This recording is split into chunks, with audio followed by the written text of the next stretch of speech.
بسم الله الرحمن الرحيم الحمد لله رب العالمين نحمده ونستعينه ونؤمن به ونتوكل عليه ونعوذ بالله من شرور أنفسنا ومن سيئات أعمالنا من يهده الله فلا مضل له ومن يضلل فلا هادي له نشهد أن لا إله إلا الله وحده لا شريك له ونشهد أن سيدنا ونبينا ومولانا محمدا صلى الله عليه وسلم عبده ورسوله اللهم صل وسلم وبارك على رسولك سيدنا ومولانا محمد وعلى آل وأصحاب سيدنا ومولانا محمد وعلى جميع الأنبياء والمرسلين وآلهم وصحبهم والتابعين لهم بإحسان إلى يوم الدين أما بعد فأعوذ بالله من الشيطان الرجيم بسم الله الرحمن الرحيم إن هذا القرآن يهدي للتي هي أقوم ويبشر المؤمنين الذين يعملون الصالحات أن لهم أجرا كبيرا وأن الذين لا يؤمنون بالآخرة أعتدنا لهم عذابا أليما صدق الله العلي العظيم صدق وصدق وبلغ رسوله النبي الكريم ونحن على ما قال ربنا من الشاهدين الشاكرين والحمد لله رب العالمين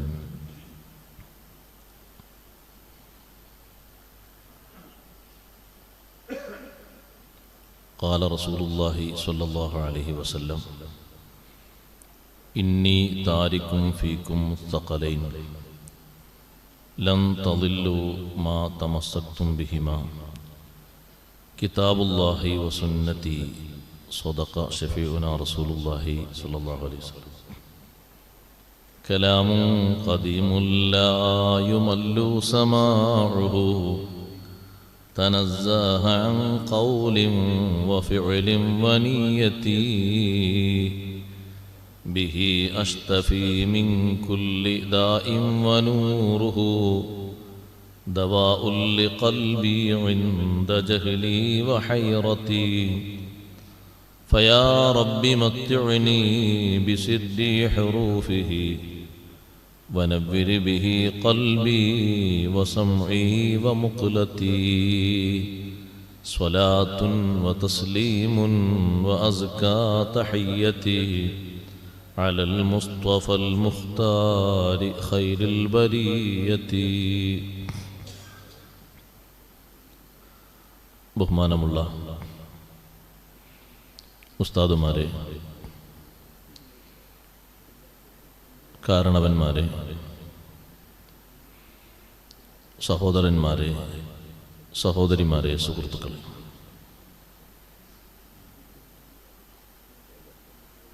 പരിശുദ്ധ ഖുർആനിലെ സൂറത്തുൽ ഇസ്രായിലെ 9-10 ആയത്തുകളാണ് നാം ഇന്ന് ചർച്ച ചെയ്യുന്നത്. വിശുദ്ധ ഖുർആനിനെ പറ്റി ഈ സൂറത്തിൻ്റെ ആദ്യ ഭാഗത്ത് ഈ ആയത്തുകളിലായി 3 വിശേഷണങ്ങൾ അല്ലാഹു തആല പറഞ്ഞിട്ടുണ്ട്. നേരത്തെ പറഞ്ഞ ആയത്തുകളോട് ബന്ധിപ്പിച്ച് അത് വിശദമാക്കിയപ്പോൾ ഖുർആൻ പണ്ഡിതർ പറഞ്ഞു, ഈ സൂറത്തിൻ്റെ തുടക്കം മുതൽ ഇതേവരെയുള്ള ചർച്ചകൾ പറഞ്ഞുകൊണ്ട്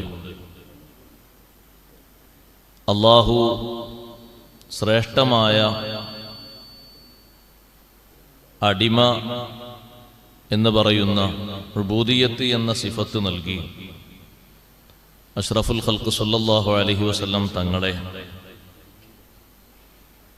ആദരിച്ച് ബഹുമാനിച്ചതിനോട് നല്ല നിലക്ക് പിൻപറ്റണമെന്ന് ഉദ്ദേശിക്കുന്നവരുണ്ടെങ്കിൽ ആ സുന്ദരമായ ഉബൂദിയത്ത് കൊണ്ടാണ്, അടിമത്വം കൊണ്ടാണ് ബൈത്തുൽ മഖ്ദിസിലേക്കും അതുപോലെ തന്നെ അതിനപ്പുറത്തേക്കുമൊക്കെ അവിടുത്തെ അല്ലാഹു തആല ഉയർത്തിക്കൊണ്ടുപോയത്. ആ നല്ല മാതൃക സ്വീകരിക്കാൻ ഉദ്ദേശിക്കുന്നവരുണ്ടെങ്കിൽ ബഹുമാനപ്പെട്ട നൂഹ് നബി അലൈഹിസ്സലാം റബ്ബിനോട് കാണിച്ച നന്ദിബോധം ജീവിതത്തിൽ സ്വീകരിക്കാൻ ഉദ്ദേശിക്കുന്നവരുണ്ടെങ്കിൽ അവരുടെ വഴിയിൽ സഞ്ചരിക്കൽ നിർബന്ധമാണ്. അവർ അല്ലാഹുവിനോട് കാണിച്ച അടിമത്വം കാണിക്കലും പിൻപറ്റലും അനിവാര്യമാണ്. ഭൂമിയിൽ വലിയ രണ്ട് നാശങ്ങൾ വിതച്ച, ഒരുപാട് നാശങ്ങളുണ്ട്, എണ്ണിപ്പറഞ്ഞ രണ്ട് നാശങ്ങൾ വിതച്ച യഹൂദികളെപ്പോലെയുള്ള ആളുകളുടെ മാർഗം പിന്തുടരാതെ സൂക്ഷിക്കുകയും വേണം. ഇതൊക്കെ നമുക്ക് ലഭിക്കണമെങ്കിൽ സത്യവും മിഥ്യയും വേർതിരിച്ച് അറിയുന്ന,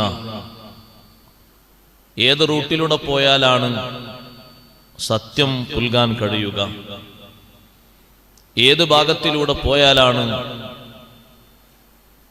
മിഥ്യാധാരണകളിൽ ചെന്ന് വീഴുക, ഇത് കൃത്യമായി വരച്ച് കാണിച്ചു തരുന്ന ഒരു വഴി വേണം. അതാണ് വിശുദ്ധ ഖുർആൻ. ആ നല്ല വഴി വിശുദ്ധ ഖുർആൻ വരച്ച് കാണിക്കുന്ന ഋജുവായ, ഏറ്റവും പക്വമായ ആ വഴി സ്വീകരിക്കുന്ന മനുഷ്യൻ അനുദിനം ഉന്നതങ്ങളിലേക്ക് ഉയർന്നുകൊണ്ടിരിക്കും. ആ വഴി എങ്ങനെ സ്വീകരിക്കും? അതിനൊരുപാട് വിഷയങ്ങൾ പഠിക്കേണ്ടതുണ്ട്. വെറുതെ ഇരുന്നാൽ കഴിയില്ല. നമ്മുടെ ഭാഗത്തു നിന്നുള്ള അധ്വാനം ഈ ഉദ്ദേശം കൊണ്ട് മാത്രം നടക്കൂല. അധ്വാനം നടത്തേണ്ടിടത്ത് അധ്വാനം കൂടിയേ തീരും. മോഹങ്ങൾ മാത്രം ഉണ്ടായതുകൊണ്ട് കാര്യം നടക്കില്ല. ഞാൻ പറഞ്ഞു വരാം. മുമ്പത്തേക്കാൾ കൂടുതൽ ഒരു പക്ഷേ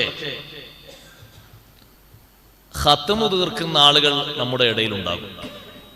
ഒരാളൊക്കെ മരിച്ചാൽ വാട്സപ്പിലൂടെ ഇങ്ങനെ കുട്ടികൾ കൊടുന്ന് കാണിക്കും. ഇങ്ങനെ ഞാനതിന്റെ പിന്നാലെ പോകാറില്ല. കുട്ടികൾ കൊടുന്ന് കാണിക്കും, ഉസ്താദേ ഇതാ ഇത്ര ഖത്ത് ഓതിയിട്ടുണ്ട്. പക്ഷെ അള്ളാഹു കബൂലാക്കും എന്നുള്ളത് ആഴത്തിൽ ചിന്തിക്കണം. എന്താ കാരണം എന്നറിയോ? നേർക്ക് നേരെ ഓതാൻ അറിയുന്നവർ വളരെ കുറവാണ്. ഒരു സൂറത്തെങ്ങാനും ഓതി കബറിലേക്ക് എത്തിക്കിട്ടിയ വലിയ ഭാഗ്യം.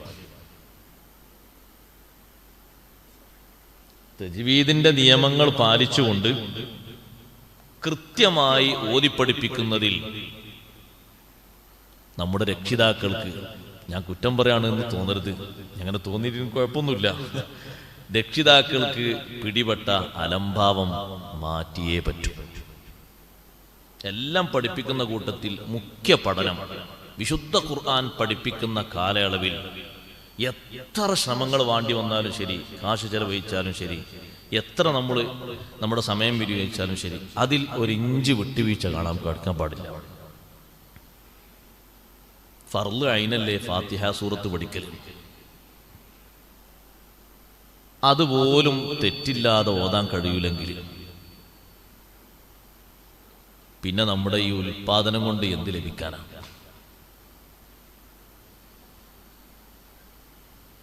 മാതാപിതാക്കൾക്ക് ബാധ്യതയാണ്, ഫർളാണ്. ഖുർആൻ പഠിപ്പിക്കൽ ഫർളാണ്. ഇനി അത് വേറെ മസല പറയേണ്ടതില്ല. നിസ്കാരം പഠിപ്പിക്കണം, മാതാപിതാക്കൾക്ക് ഫർളാണെന്ന് പറഞ്ഞിടത്ത് ഫതുൽ മീന് പറഞ്ഞു നിസ്കാരം മാത്രം പഠിപ്പിച്ചാൽ പോരാ, നിസ്കാരത്തിന്റെ ആമുഖങ്ങളായിട്ടുള്ള ഔറത്ത് മറക്കൽ പഠിപ്പിക്കണം, ശുചീകരണം പഠിപ്പിക്കണം, വുളൂ പഠിപ്പിക്കണം, കുളി പഠിപ്പിക്കണം, ഖിബലക്ക് മുന്നിടൽ പഠിപ്പിക്കണം. കാരണം ആ ഷർത്തൊന്നുമില്ല, പിന്നെ ഈ നിസ്കാരം ഉണ്ടാവില്ലല്ലോ. അതേപോലെ തന്നെ ആ നിസ്കാരത്തിൽ മുഖ്യമായുള്ള വിഷയല്ലേ സൂറത്തുൽ ഫാത്തിഹ. അതും പഠിപ്പിക്കൽ നിർബന്ധമാണ്. എങ്ങനെ പഠിപ്പിക്കണം? ഹർഫം ബിഹർഫ് ശരിക്ക് കൃത്യമായി ഓതിയിരുന്ന് പഠിപ്പിക്കണം. ഫാത്തിഹ സൂറത്തൊക്കെ ഒരു കുട്ടി തെറ്റില്ലാതെ ഓതാൻ പഠിച്ചു എന്ന് പറഞ്ഞാൽ അതൊരു വാപ്പയെ ഉമ്മയെ സംബന്ധിച്ചിടത്തോളം ഒരു വലിയ സന്തോഷമാണ്.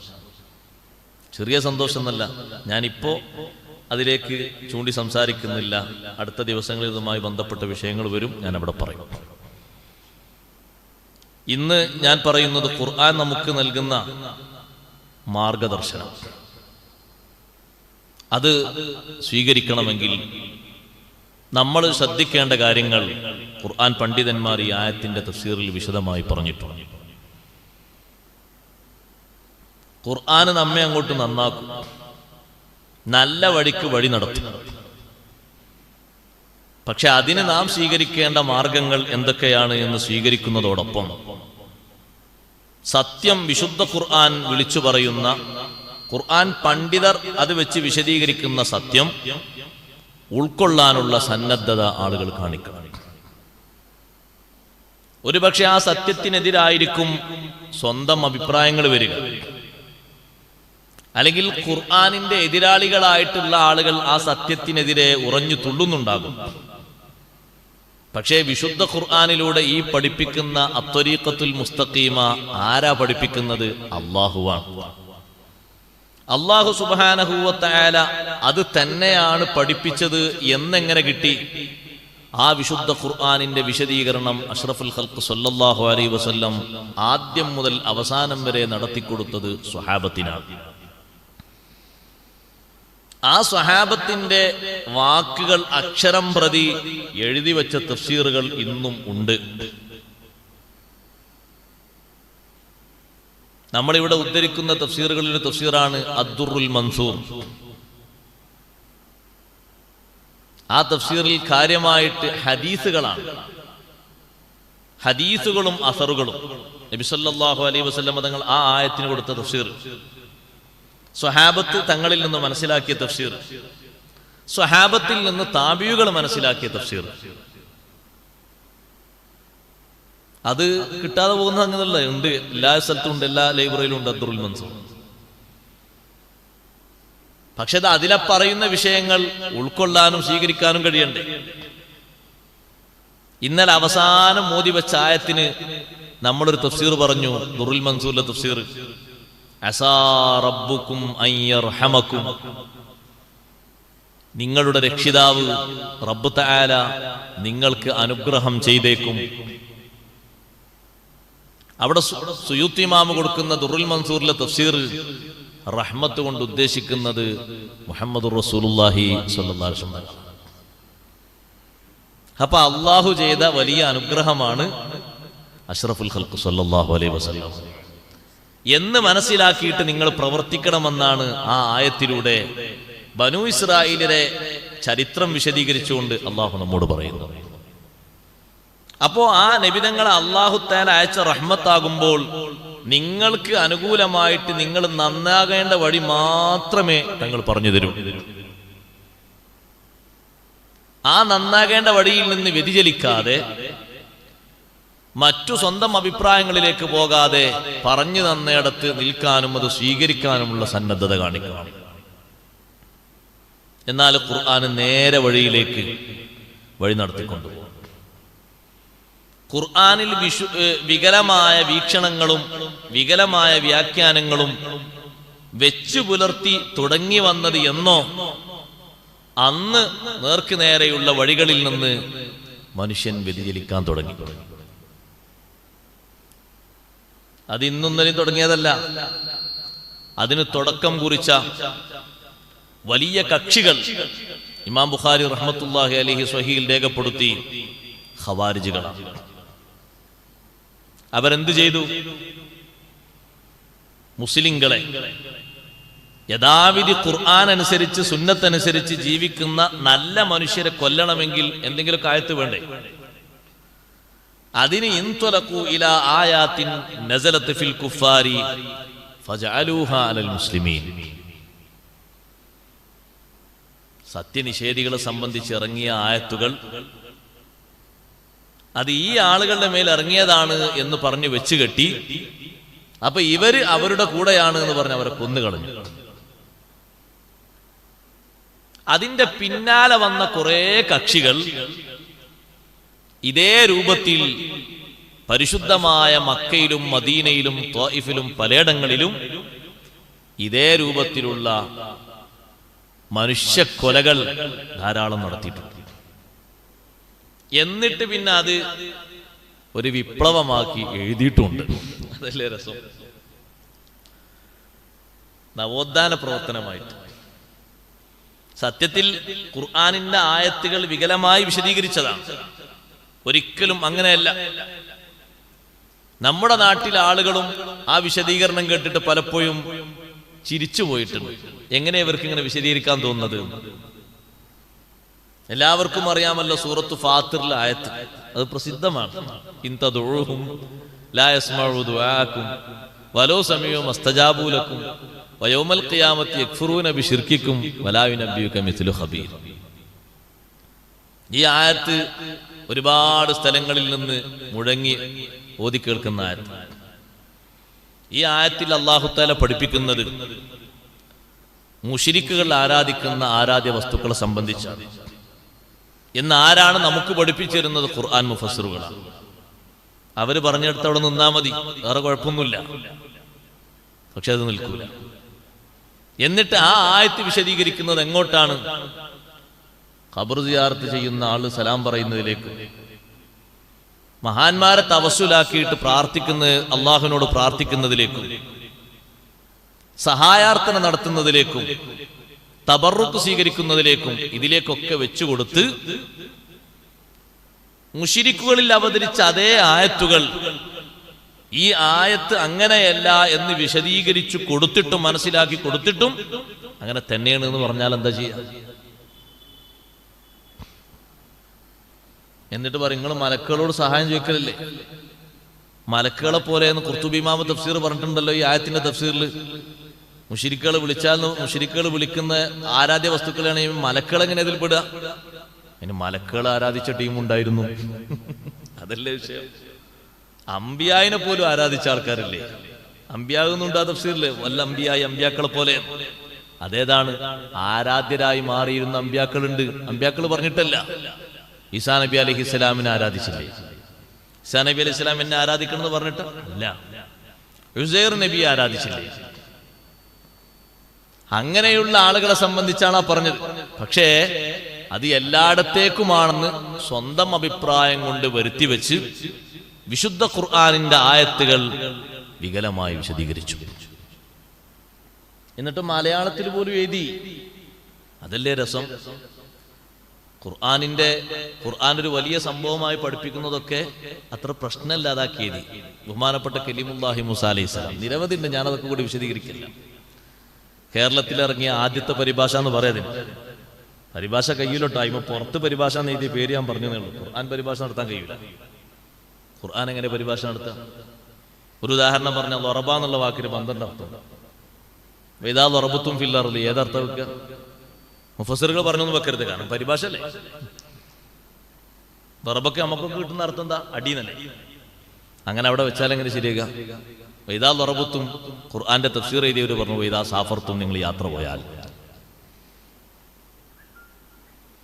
ഇങ്ങനെ നമുക്ക് ഓരോ കിട്ടുന്ന വാക്കിനനുസരിച്ച് അർത്ഥം വെച്ചാലൊന്നും ശരിയാകൂല.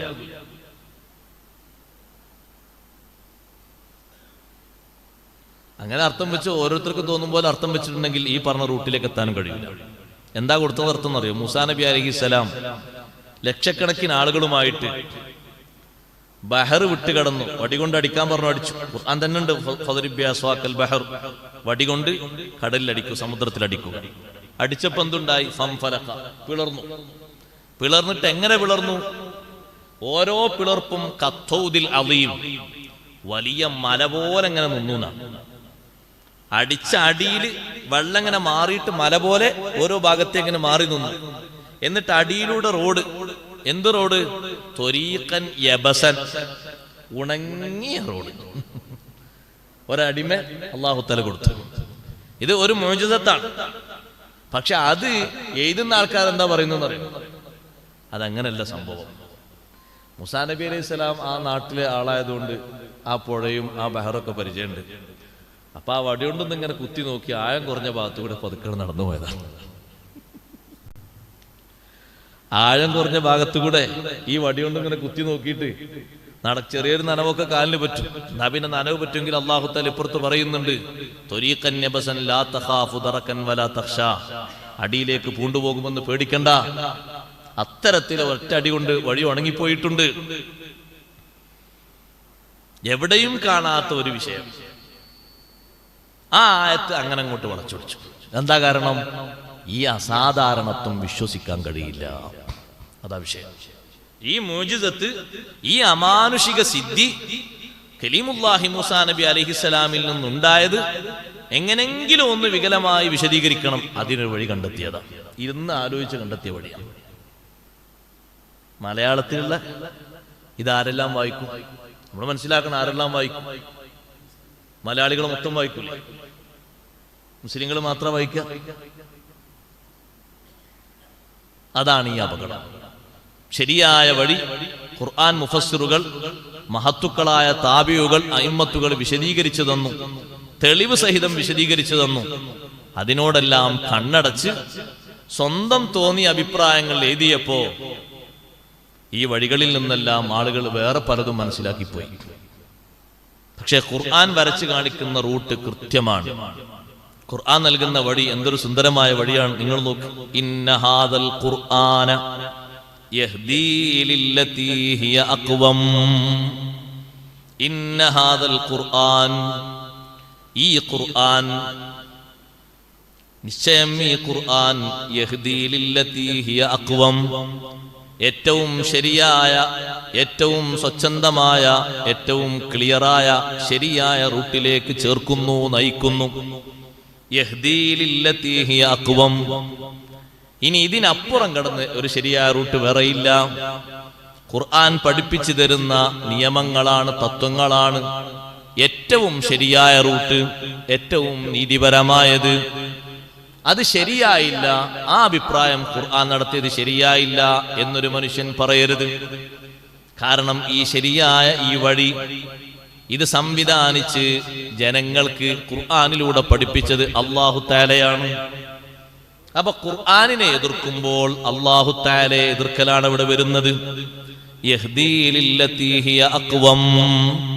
ഖുർആൻ ചേർക്കുന്നു, നയിക്കുന്നു, മാർഗദർശനം നൽകുന്നു. ലില്ലതീ ഹിയ അഖ്വം, ഏറ്റവും ശരിയായ മാർഗം ഏതാണോ അതിലേക്ക്. വയുബശ്ശിറുൽ മുഅ്മിനീൻ, രണ്ടാമത്തെ വിശേഷണം വയുബശ്ശിറുൽ മുഅ്മിനീൻ, വിശ്വാസികൾക്ക് ഖുർആൻ സന്തോഷവാർത്ത അറിയിക്കുന്നു.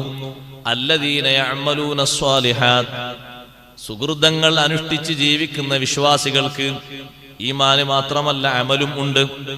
ആ വിശ്വാസികൾക്ക് ഖുർആനിന്റെ സുവിശേഷ വാർത്ത, അന്ന ലഹും അജ്റൻ കബീറാ, ആ വിശ്വാസികൾക്ക് വലിയ കൂലിയുണ്ട്.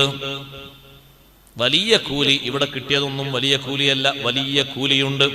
ഖുർആൻ തരുന്ന സന്തോഷ വാർത്ത. മൂന്നാമത് ഖുർആൻ അറിയിക്കുന്നത് വഅന്നല്ലദീന ലാ യുഅ്മിനൂന ബിൽ ആഖിറ, പരലോകം കൊണ്ട് വിശ്വസിക്കാത്ത ആളുകൾ, അഅ്തദ്നാ ലഹും അദാബൻ അലീമാ, അവർക്ക് വേദനിപ്പിക്കുന്ന ശിക്ഷ നാം തയ്യാറാക്കിയിരിക്കുന്നു. ഈ മൂന്ന് വിഷയങ്ങളാണ് ഖുർആനുമായി ബന്ധപ്പെട്ട് ഈ രണ്ടായത്തുകളിലൂടെ പഠിപ്പിക്കുന്നത്. ഇരിക്കട്ടെ, ഈ ഖുർആൻ എന്ന് പറഞ്ഞാൽ ഏതാണ്? ഖുർആൻ മൊത്തം അവതരിച്ചു കഴിഞ്ഞിട്ടില്ലല്ലോ, അത് അവസാനത്തെ ആയത്തൊന്നുമല്ല. പിന്നെ ഈ ഖുർആൻ എന്ന് പറഞ്ഞാൽ ഏതാണ്? ഖുർആൻ മുഫസ്സിറുകൾ പറഞ്ഞു, ഖുർആൻ മൊത്തം ഇറങ്ങാതെ തന്നെ ഈ ഖുർആൻ എന്ന് പറഞ്ഞത് ഖുർആനിന്റെ ഓരോ ആയത്തിനെ പറ്റിയും ഖുർആൻ എന്ന് പറയും. അതുകൊണ്ടാണ് അല്ലാഹു തആല ഫൈദാ ഖറഅനാഹു ഫത്തബിഉ ഖുർആന, നമ്മൾ ഓതി തന്നാൽ ആ ഖുർആനിനോട് പിൻപറ്റുക. അപ്പോൾ ഓരോ ആയത്തും ഖുർആനാണ്. അങ്ങനെ ഖുർആനിൽ തന്നെ ഫുർഖാനുൽ അലീം എന്ന് പേരുള്ള സൂറത്തുണ്ടല്ലോ. ഫുർഖാൻ എന്ന് പേരുള്ള ഒരു സൂറത്ത് തന്നെയുണ്ട്. ഖുർആനുൽ അലീം എന്ന് തന്നെ പേരുള്ള സൂറത്ത് അല്ലാഹു തആല സൂറത്തുൽ ഫാത്തിഹയ്ക്ക് അങ്ങനെ ഒരു പേര് നൽകിയിട്ടുണ്ട്. വലഖദ് ആതൈനാക സബ്അൻ മിനൽ മസാനി വൽ ഖുർആനൽ അലീം. ഫാത്തിഹ സൂറക്ക് ഒരുപാട് പേരുണ്ട്, കൂട്ടത്തിൽ അങ്ങനെ ഒരു പേരുണ്ട്. 55-ലധികം ഇസ്മുകൾ ഇമാം സുയൂത്തി റളിയല്ലാഹു അൻഹു അവിടുത്തെ ഇത്ഖാനിൽ രേഖപ്പെടുത്തിയത് കാണാം. ഇരിക്കട്ടെ, ഫഇദാ ഖറഅനാഹു ഫത്തബി ഖുർആന. ഖുർആൻ മുഴുവനും അല്ല ഈ ആയത്തിൽ ഉദ്ദേശം, കാരണം മുഴുവനും ഇറങ്ങി പൂർത്തിയായിട്ടില്ല. എന്നാലും അങ്ങനെ പറയും. അപ്പൊ ഇനി ഏതെങ്കിലും ഒരാള് കുറച്ചൊക്കെ ഒരു വെളിച്ചപ്പാടുള്ള ആള്, ഖുർആൻ മുഫസ്സിറുകൾ പറയാം, അല്ലാഹു തആല കിതാബിൽ പറഞ്ഞതിനേക്കാൾ കൂടുതൽ ഉണ്ടാക്കാൻ ശ്രമിച്ചാൽ, അല്ലെങ്കിൽ പുതിയ വല്ല റൂട്ടും കൊണ്ടുവരാൻ ശ്രമിച്ചാൽ ഒരു കാര്യം മനസ്സിലാക്കണം. അതാകുമ്പോൾ നേരത്തെ പറഞ്ഞു ഖുർആന് കൊണ്ടുവന്ന വഴിയൊന്നല്ല, ഒരു പുതിയ വഴി, ഒരു പുതിയ റൂട്ട്. അങ്ങനെയൊക്കെ ആരെങ്കിലും ചിന്തിച്ചാൽ മനസ്സിലാക്കണം, അന്ന മൻഹജല്ലാഹി മുനസ്സഹുൻ അനിൻ നഖ്സ്. ആ നിർമ്മിച്ചു കൊണ്ടുവരുന്ന റൂട്ടുകളിലൊക്കെ കുറവുണ്ടാകും. അല്ലാഹു തആല സംവിധാനിച്ചു തന്ന റൂട്ടിൽ യാതൊരു കുറവുമില്ല. മുനസ്സഹുൻ അനിൻ നഖ്സ്, ഒരു കുറവും അതിൽ കാണാൻ കഴിയില്ല. അപ്പൊ നിന്റെ ഈ കൂടുതലായി കൊണ്ടുവരുന്ന കാര്യം ആവശ്യമില്ല. പിന്നെ നീ എന്താ ചെയ്യേണ്ടത്? വിശുദ്ധ ഖുർആൻ പഠിക്കണം. പഠിച്ചിട്ട് ഖുർആൻ നൽകുന്ന വഴി സ്വീകരിക്കണം. ഖുർആൻ നൽകുന്ന വഴി യഹ്ദി, ഹിദായത്തിന്റെ വഴിയാണ്. ഹിദായത്ത് എന്ന് പറഞ്ഞാൽ ഏറ്റവും നല്ല മാർഗത്തിലൂടെ ലക്ഷ്യത്തിലേക്ക് എത്താനുള്ള വഴി, നല്ല മാർഗത്തിലൂടെ, ശരിയായ റൂട്ടിലൂടെ ലക്ഷ്യത്തിലേക്ക് എത്താനുള്ള വഴി. ചെറിയ കീർത്തനകളൊക്കെ ഉണ്ടാകും. ആ കീർത്തനകൾ അതിൽ വക്രതയില്ല, ഒന്നുമില്ല, സുരക്ഷിതമായ നല്ല വഴി. ആ വഴിയെ പറ്റിയാണ് അല്ലാഹു തആല അഖ്വം ലില്ലതി ഹിയ അഖ്വം, ഏറ്റവും ശരിയായ മാർഗം, ആ മാർഗത്തിലേക്ക് പരിശുദ്ധ ഖുർആൻ വഴി നടത്തും. അപ്പൊ അല്ലാഹു തആല കൊണ്ടുവന്ന വഴി മനുഷ്യന്മാര് ഇവിടെ സ്വീകരിക്കുന്ന വഴിയും മാറ്റണ്ട. അല്ലാഹു തആല ഇറക്കി തന്ന ഈ റൂട്ട്, ഈ ശരിയായ റൂട്ട്, അതും മനുഷ്യന്മാര് നിർമ്മിക്കുന്ന റൂട്ടും രണ്ടും മാറ്റമുണ്ട്. നിങ്ങൾ നോക്ക്, അല്ലാഹു തആല ഇറക്കി തരുന്ന വഴി അത് മതിയായ കാവലും സുരക്ഷിതത്വവും തരുന്നു. പാടെ രോഗത്തെ തടയുന്നു, മാറ്റിക്കളയും. അതേ സമയത്ത് മറ്റുള്ളവർ സൃഷ്ടിക്കുന്ന മാർഗങ്ങളിലൂടെ ചികിത്സ ലഭിക്കും, ഒരുപക്ഷെ മാറിയെന്ന് വരില്ല. എന്നാൽ അല്ലാഹു തആല ഇവിടെ തരുന്നത് വിഖായത്താണ്, പൂർണ്ണമായ കാവലാണ്, മാറ്റമാണ്. രണ്ടും മാറ്റമുണ്ട്. നിയമങ്ങൾ ഉണ്ടാക്കുന്ന ആളുകൾ രോഗങ്ങളെ ചികിത്സിക്കാൻ വേണ്ടി, പരാജയപ്പെട്ടു പോയ രോഗങ്ങളെ ചികിത്സിക്കാൻ വേണ്ടി ഒരുപാട് വ്യവസ്ഥകൾ എഴുതി തയ്യാറാക്കും. വിശുദ്ധ ഇസ്ലാം, വിശുദ്ധ ഖുർആൻ കാണിച്ചു തരുന്ന റൂട്ടിലൂടെ വലിയ കാവൽ, വലിയ സുരക്ഷിതത്വം, പാടെ രോഗം മാറി നല്ല ആരോഗ്യം വരുന്നത്. എന്തെങ്കിലും ഒരു അശ്രദ്ധ വന്നാലോ ചില രോഗങ്ങളൊക്കെ പിന്നെയും പിടികൂടും. ആ റൂട്ടിൽ നിന്ന് തെറ്റിയാൽ പിന്നെയും രോഗങ്ങൾ പിടികൂടും. മനസ്സിന്റെ രോഗങ്ങളും ബാഹ്യരോഗങ്ങളും രണ്ടും അർത്ഥമാക്കാം. കാരണം തഫ്സീറിൽ അങ്ങനെ ഉണ്ട്, ഞാനത് വായിക്കാം.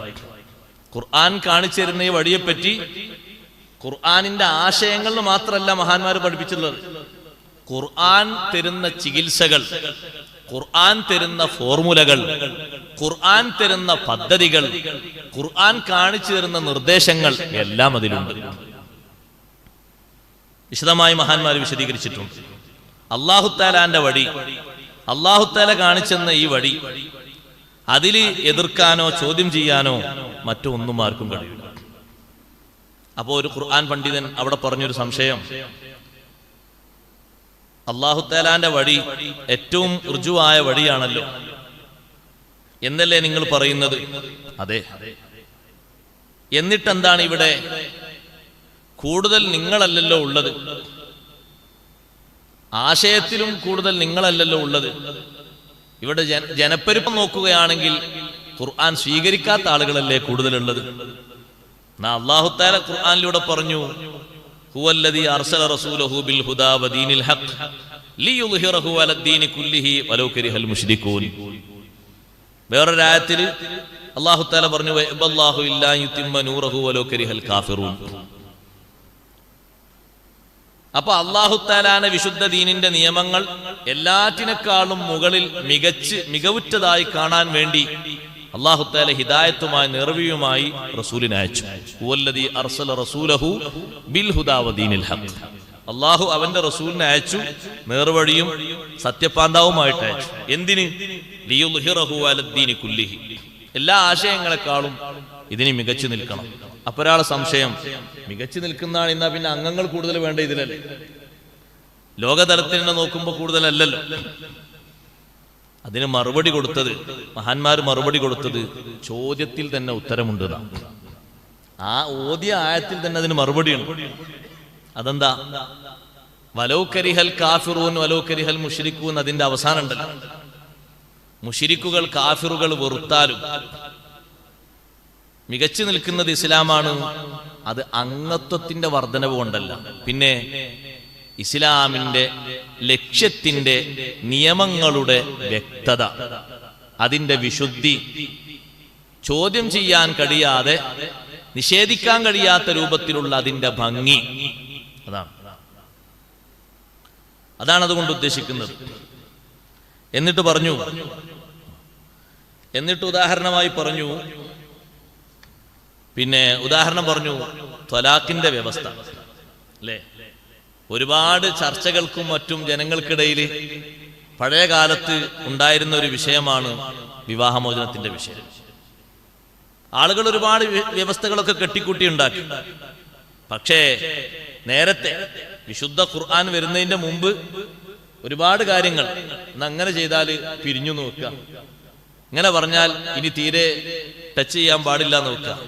ജാഹിലിയ കാലത്ത് അങ്ങനെ ഓരോ വിഷയങ്ങളുണ്ടായിരുന്നു. അങ്ങനെ ചെയ്താൽ ഇനി അതിന് മാർഗമില്ല, ഒരു രക്ഷയില്ല. അതിൽപ്പെട്ട പഴയ കാലത്തുണ്ടായിരുന്ന ഒരു വിഷയത്തിന് വിശുദ്ധ ഇസ്ലാം പ്രതിവിധി കൊടുത്തു. അതിൽപ്പെട്ട ഒന്നാണ് ലിഹാർ.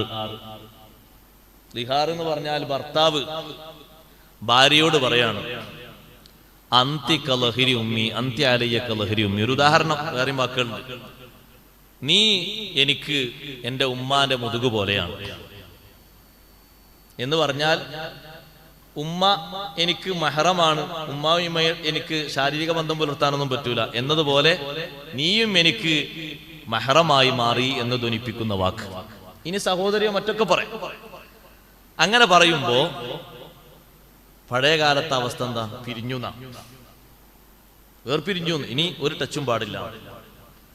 ഇങ്ങനെ പറഞ്ഞു ഒരു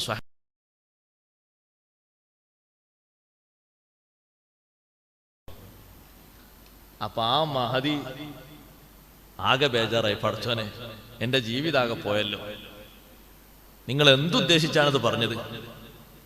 നേരെ നബി സല്ലല്ലാഹു അലൈഹി വസല്ലം തങ്ങൾ അവിടെ വന്നിട്ട് തങ്ങളടുത്തേക്ക് വരുന്നതിന് മുമ്പ് അള്ളാഹുവിനോട് പരാതി പറഞ്ഞു, പടച്ചോനെ എന്റെ ഭാഗത്തുനിന്നൊരു വീഴ്ച ഉണ്ടായിട്ടില്ല. എന്നിട്ട് ഇങ്ങനെ പറഞ്ഞിട്ട് എന്റെ ജീവിതം മാറ്റാന്ന് പറഞ്ഞാൽ, എന്റെ ജീവിതം തകർക്കാന്ന് പറഞ്ഞാൽ, എന്നെ ഒറ്റപ്പെടുത്താന്ന് പറഞ്ഞാൽ എനിക്ക് സഹിക്കാൻ പറ്റൂല. നല്ലോണം ഇതായിരുന്നു. കാരണം അന്നത്തെ അവസ്ഥ എന്താ? അന്നത്തെ ജനങ്ങൾ കെട്ടിക്കൂട്ടിണ്ടാക്കിയ ആശയം എന്താ? അത് പറയലോടുകൂടെ കഴിഞ്ഞു എന്നാ, ഇനി ടച്ച് പാടില്ല.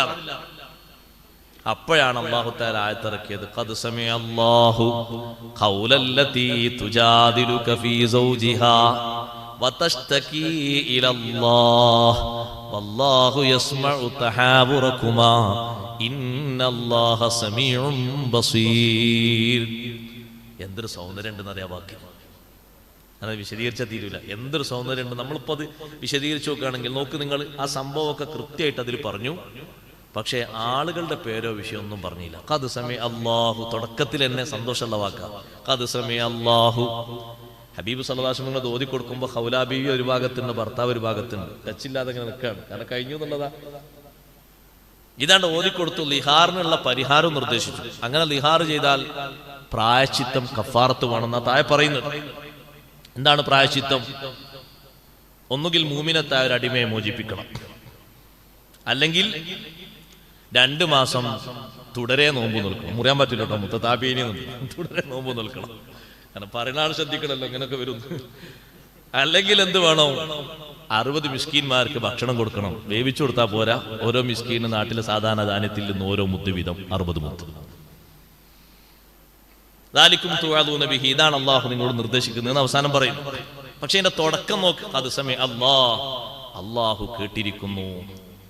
അല്ലാഹു കേട്ടിരിക്കുന്നു. അല്ലാഹു തആല കേട്ടിട്ടുണ്ട്, അല്ലാഹു സ്വീകരിച്ചിട്ടുണ്ട്. ഏത് വാക്ക്? ഖൗലല്ലതി തുജാദിലുക ഫീ സൗജിഹാ. ഒരു മഹദിയുടെ വർത്തമാനം തങ്ങളോട് വന്ന് ഭർത്താവിനെ പറ്റി സംവദിക്കുന്ന പരാതി പറയുന്ന ആ പെണ്ണില്ലേ, ആ പെണ്ണിന്റെ വാക്ക് അള്ളാഹു സ്വീകരിച്ചിട്ടുണ്ട്. അള്ളാഹുവിലേക്കാണ് ശിക്കായത്ത് പറയുന്നത്, പരാതി പറയുന്നത്. പടച്ചോൻ, എന്റെ ഭാഗത്തു നിന്നൊരു വീഴ്ചയില്ലാതെ എന്റെ ബന്ധം എങ്ങനെ വേർപ്പിച്ചാലും ഞാൻ സമ്മതിക്കൂല, നീ അതിന് പരിഹാരം തരണം.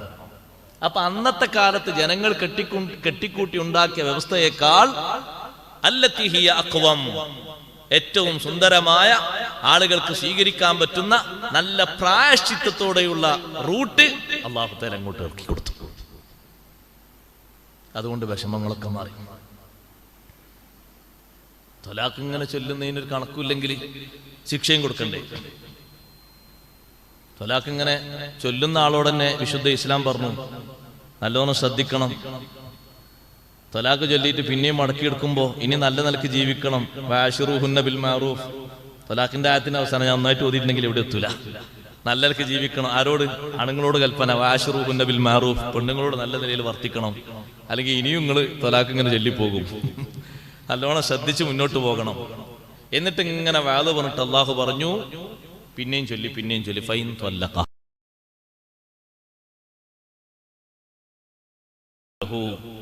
മിൻ ബഅദു ഹത്താ തൻകിഹ സൗജൻ ഗൈറഹു, വേറൊരു ഭർത്താവിന് ഈ പെണ്ണ് വിവാഹിതയായി ആ ഭർത്താവുമായി ശാരീരിക ബന്ധം പുലർത്തി ആ ഭർത്താവ് സ്വമേധയാ ത്വലാഖ് ചൊല്ലി ആ ത്വലാഖിന്റെ ഇദ്ദയും കഴിഞ്ഞ് ഇനി ഒരു പുതിയ മഹറും കൊടുത്ത് നിക്കാഹ് ചെയ്യാം.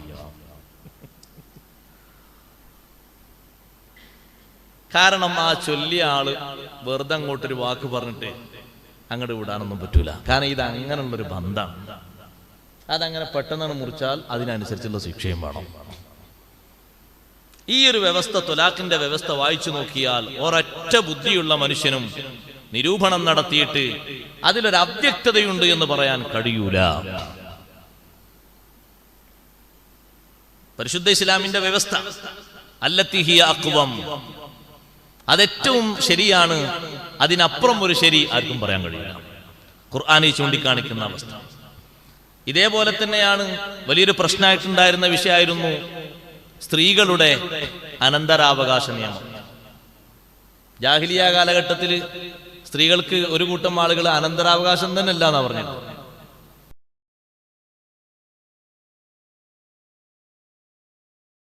അവകാശം കിട്ടാൻ ചാൻസ് ഉള്ള ആളുകൾ മരണപ്പെട്ടു പോയാൽ ജ്യേഷ്ഠാനുജന്മാരവിടെ കടിപിടി കൂടും. എന്തിന്? ആ പെണ്ണിന്റെ സംരക്ഷണം ഏറ്റെടുക്കാൻ. സ്നേഹം കൊണ്ടല്ല, ഈ സ്വത്ത് കണ്ടിട്ട്. ജ്യേഷ്ഠന്റെ ഭാര്യ മരിച്ചുപോയാല് താഴെയുള്ള അനുജന്മാരൊക്കെ നല്ല സ്നേഹത്തോടെ വർത്തിക്കും, ആ പെണ്ണിനോട് ചെലവൊക്കെ കൊടുക്കും. എന്തിന്? അനന്തരാവകാശം കൊണ്ട് ഇങ്ങോട്ട് പോരാ. അവിടെ കൃത്യമായിട്ട് നിങ്ങൾ നോക്ക്, അനന്തരാവകാശത്തിൽ വിശുദ്ധ ഖുർആനിൽ സൂറത്തുൻ നിസായിലൂടെ അല്ലാഹു തആല ആയത്തിറക്കി. ഒരായത്തൊന്നല്ല, രണ്ടായത്തല്ല, മൂന്നായത്തുകളിലായിട്ട്. വേറെയും ചില സ്ഥലങ്ങളിൽ അല്ലാഹു തആല സൂചിപ്പിച്ച് പഠിപ്പിച്ചു. മക്കളുണ്ടെങ്കിൽ ഭാര്യയ്ക്കിത്രേ, മക്കളില്ലെങ്കിൽ ഭാര്യയ്ക്കിത്രേ, സന്താനങ്ങൾ ഉണ്ടെങ്കിൽ മരണപ്പെട്ടു പോയ ആൾക്ക് ഉമ്മാക്കിത്രേ, സന്താനങ്ങളില്ലെങ്കിൽ ഇത്രേ, ഉപ്പക്കിത്രേ, ഒരു മകള് മാത്രമാണെങ്കിൽ ഇത്രേ. എത്ര കറക്റ്റ്! അവിടെ കടന്നു വന്ന അവകാശികളിൽ നമ്മൾ എടുത്തു നോക്കിയാൽ കാണും മകൻ ഇത്രേ എന്നുള്ള ഒരു കണക്ക് പറഞ്ഞു കാണില്ല. അതെന്താ? ഈ വിഷയത്തിൽ അന്ന് തർക്കമുള്ളതും അന്ന് കൊടുക്കണ്ടെന്നും കാര്യങ്ങളൊക്കെ കാര്യമായിട്ടുള്ളത് സ്ത്രീയുടെ പക്ഷത്താണ്. പുരുഷന്മാരുടെ പക്ഷത്തല്ല തർക്കമുള്ളത്. പുരുഷന്മാരാവുമ്പോൾ അങ്ങനെ വാങ്ങും കിട്ടും ഒക്കെ എടുക്കുന്നുള്ളതാണല്ലോ. അതുകൊണ്ട് അവർക്ക് ഓഹരില്ല എന്നല്ല, ഫർളിന്റെ അവകാശികൾ അവരുണ്ട്. പക്ഷെ എണ്ണി പറഞ്ഞെടുത്ത്, വിഹിതങ്ങൾ എണ്ണി പറഞ്ഞെടുത്ത് ഖുർആനിൽ എവിടെയെങ്കിലും ഉണ്ടോ ഒരു മകനാണെങ്കിൽ ആ മകന് ഇത്ര കൊടുക്കണം? ഇല്ല. അവർക്ക് സ്ത്രീകളുടേതനുസരിച്ച് വീതം വെക്കണം എന്നുള്ള ഹദീസിലൂടെ പഠിപ്പിച്ചു. പക്ഷെ വിശദീകരണമാണ്. ആയത്തിൽ പഠിപ്പിച്ചത് അധികവും സ്ത്രീകളുടെ വിഷയമാണ്. അവർക്ക് ഇത്രയുണ്ട്, ഇത്രയുണ്ട്, ഇത്രയുണ്ട്, 4-1 കൊടുക്കണം, 8-1 കൊടുക്കണം. അല്ലാഹു തആല കണക്ക് പറഞ്ഞു. ആ പ്രശ്നങ്ങൾക്ക് വലിയ പരിഹാരം ലോകത്ത് പരിശുദ്ധ ഖുർആനാണ്.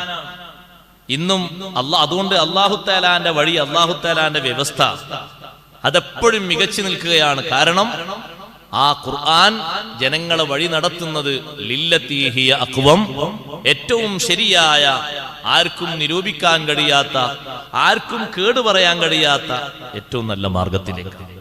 അള്ളാഹുവിന്റെ വഴി അതാണ് ഏറ്റവും സുരക്ഷിതമായ വഴി.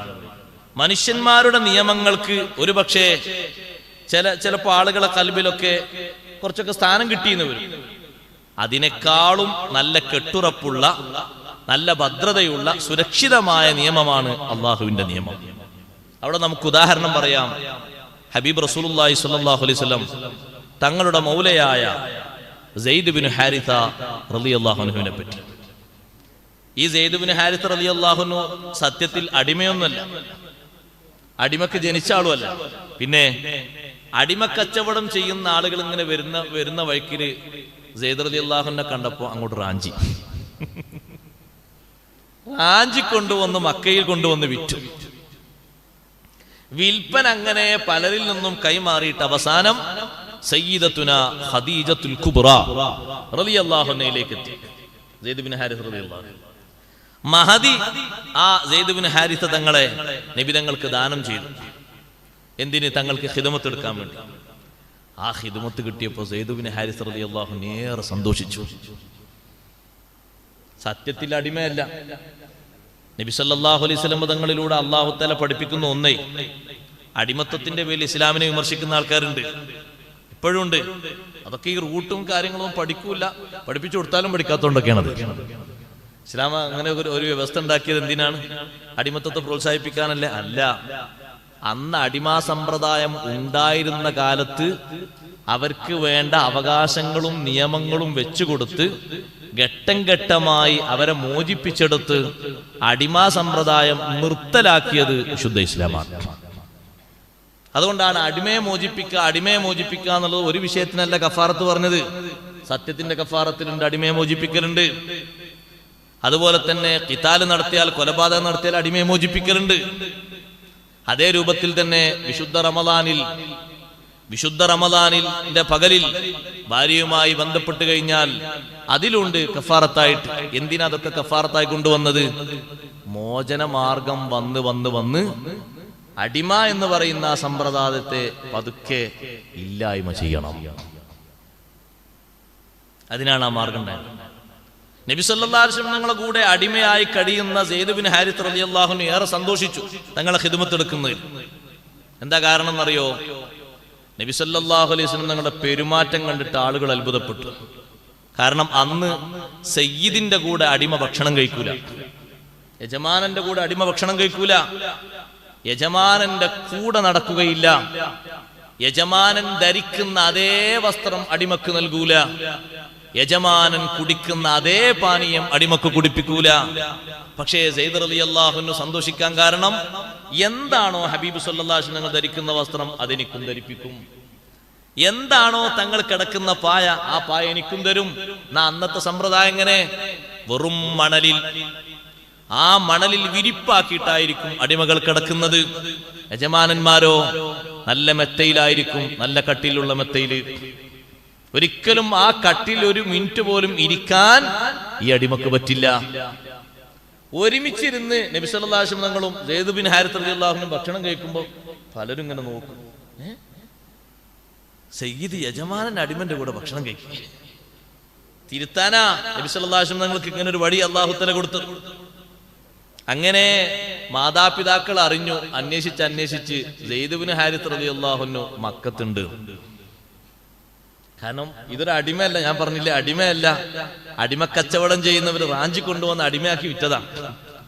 ആ വിഷയമൊന്നും ഇപ്പൊ ഇന്നത്തെ സൗകര്യം അല്ലെങ്കിൽ ഒന്ന് പോയി ചോദിക്കാനൊന്നുമില്ലല്ലോ. വിൽപ്പന ചന്തയിൽ കിട്ടുന്നവരൊക്കെ അടിമയായിട്ട് എങ്ങനെ വാങ്ങും? അടുത്ത ആള് വരുമ്പോ അങ്ങോട്ട് വിൽക്കും, അത്ര തന്നെ.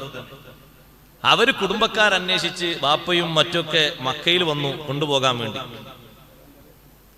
ഇപ്പൊ നബി സല്ലല്ലാഹു അലൈഹി വസല്ലം കൂടെയാണ് സെയ്ദ് ബിൻ ഹാരിഥ റളിയല്ലാഹു അൻഹു ഉള്ളത്.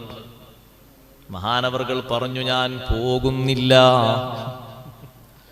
ഞാൻ വരുന്നില്ല, ഞാൻ ഇവിടെ ജീവിക്കാനാണ് താല്പര്യപ്പെടുന്നത്. എന്തേ കാരണം? സെയ്ദ് റളിയല്ലാഹു അൻഹു അടിമയായിട്ടല്ലേ മക്കത്തെ ജനങ്ങളെ മനസ്സിലുള്ളത്. ഈ രൂപത്തിലൊരു ജീവിതം എനിക്ക് ഇവിടുന്ന് പോയാൽ കിട്ടൂല. ഈ രൂപത്തിൽ ഒരു സ്നേഹം എനിക്ക് ഇവിടുന്ന് പോയാൽ നഷ്ടപ്പെടും. നബി സല്ലല്ലാഹു അലൈഹി വസല്ലം തങ്ങൾ പറഞ്ഞു, ഫമാ കുന്തു ലഅഖ്താറു അലാ മൻ ഇഖ്താറനി ശൈആ. എന്നെ ഒരു കാര്യത്തിന് തെരഞ്ഞെടുത്ത ആളെക്കാൾ മറ്റൊരു തെരഞ്ഞെടുപ്പ് എനിക്കില്ല. ബാപ്പയോടും ബന്ധുക്കളോടും പറഞ്ഞു, നിങ്ങൾ പേടിക്കണ്ട, എപ്പോൾ ആവശ്യം വന്നാലും ഇങ്ങോട്ട് വരണം, അല്ലെങ്കിൽ ആളെ പറഞ്ഞേക്കണം, ആളിവിടെ ഉണ്ടാകും, ഞാൻ പറഞ്ഞേക്കും, ഇപ്പോൾ തൽക്കാലം കൊണ്ടുപോകണ്ട. സെയ്ദ് ബിൻ ഹാരിസ് റളിയല്ലാഹു അൻഹുവിന് തങ്ങളുടെ സ്നേഹവും വാത്സല്യവും ആ ജീവിതത്തിന്റെ സന്തോഷവും ഒരിക്കൽ പോലും, മഹാനവറുകൾ പറയും, ഒരിക്കൽ പോലും കഴിയാത്ത ഒരു കാര്യം എന്നോട് പറഞ്ഞിട്ടില്ല. അന്നങ്ങനല്ല. അന്നത്തെ അടിമകളോടൊക്കെ ലോഡ് കണക്കിന് ഏറ്റിക്കൊണ്ടുവരാൻ പറയും. എന്നിട്ട് അടിമകൾ എന്താ ചെയ്യാന്നറിയോ? ഒരാളെ തോളിൽ ഏറ്റുന്നതിനൊരു പരിധിയില്ലേ? ഏറ്റിക്കൊണ്ടുവന്നിട്ടില്ലെങ്കിൽ അടി കിട്ടും. ചാട്ടവാറ് കൊണ്ടടി. അപ്പൊ ഏറ്റിട്ട് കുറച്ച് നടന്ന് പിന്നെ താഴെ വെക്കും, പിന്നെയും എടുത്ത് ഏറ്റു, പിന്നെയും താഴെ വെക്കും. ഇങ്ങനെ വെച്ച് കിൻഡൽ ചാക്കൊക്കെ കൊണ്ടുപോകും. അവിടെ എത്തിക്കഴിഞ്ഞാൽ സുഭിക്ഷമായ ഭക്ഷണം ഇങ്ങനെ യജമാനൻ കഴിക്കുന്നുണ്ടാകും. നിനക്ക് വേണോന്ന് ചോദിക്കൂല, കാരണം അവന് ഭക്ഷണം വീടിന് പുറത്താണ്. അത് ഇത്ര കേമമായിട്ടോ കെങ്കേമമായിട്ടോ ഉണ്ടാകൂല. മഹാനവറുകൾ പറഞ്ഞു, എന്തെങ്കിലും ഒന്ന് എന്നോട് കൽപ്പിച്ചാൽ എന്റെ കൂടെ വന്ന് എന്നെ സഹായിക്കും. അഷ്റഫുൽ ഖൽഖ് സല്ലല്ലാഹു അലൈഹി വസല്ലം. അതുകൊണ്ട് ഈ കൈ വിട്ടുപോകാൻ, ഇവിടുന്ന് അങ്ങോട്ട് പോകാൻ ഞാൻ ഉദ്ദേശിക്കുന്നില്ല. ഈ സുദൃഢമായ ബന്ധം കാരണം കുടുംബത്തെക്കാൾ അപ്പുറം ഹബീബ് സല്ലല്ലാഹു അലൈഹി വസല്ലം തങ്ങളെ തെരഞ്ഞെടുക്കാനാണ് സെയ്ദ് ബിൻ ഹാരിസ് റളിയല്ലാഹു അൻഹു തീരുമാനിച്ചത്. തങ്ങളോടുകൂടെ ശിഷ്ടകാലം അവിടെ കഴിക്കാനാണ് ഇഷ്ടപ്പെട്ടത്. അപ്പൊ ഇതിനൊരു പ്രത്യുപകാരമായിട്ട് നബി സല്ലല്ലാഹു അലൈഹി വസല്ലം തങ്ങൾ പറഞ്ഞു, അന്ന് അങ്ങനെ പോറ്റുപുത്രന്മാരെ വെച്ച് വളർത്തുന്നതിന് കുഴപ്പമൊന്നുമില്ല, അങ്ങനത്തെ ഒരു കാലമാണ്. ഒരുപാട് ആളുകൾക്കുണ്ട്. ലാ തഖൂലു സെയ്ദ് ബിൻ ഹാരിസ, ഖൂലു സെയ്ദ് ബിൻ മുഹമ്മദ്. നിങ്ങൾ പറയണം സെയ്ദ് ബിൻ ഹാരിസ എന്ന് പറയണ്ട, ഇതെന്റെ കൂടെ എന്റെ മോനെ പോലെ ഞാൻ വളർത്തുന്ന ആളാണ് സെയ്ദ് ബിൻ മുഹമ്മദ് എന്ന് പറഞ്ഞു. കാരണം അന്നത്തെ കാലത്തെ അവസ്ഥയിൽ പുത്രന്മാരെ വളർത്തുപുത്രന്മാരെ സ്വീകരിക്കുന്നത് വ്യാപകമായിരുന്നു.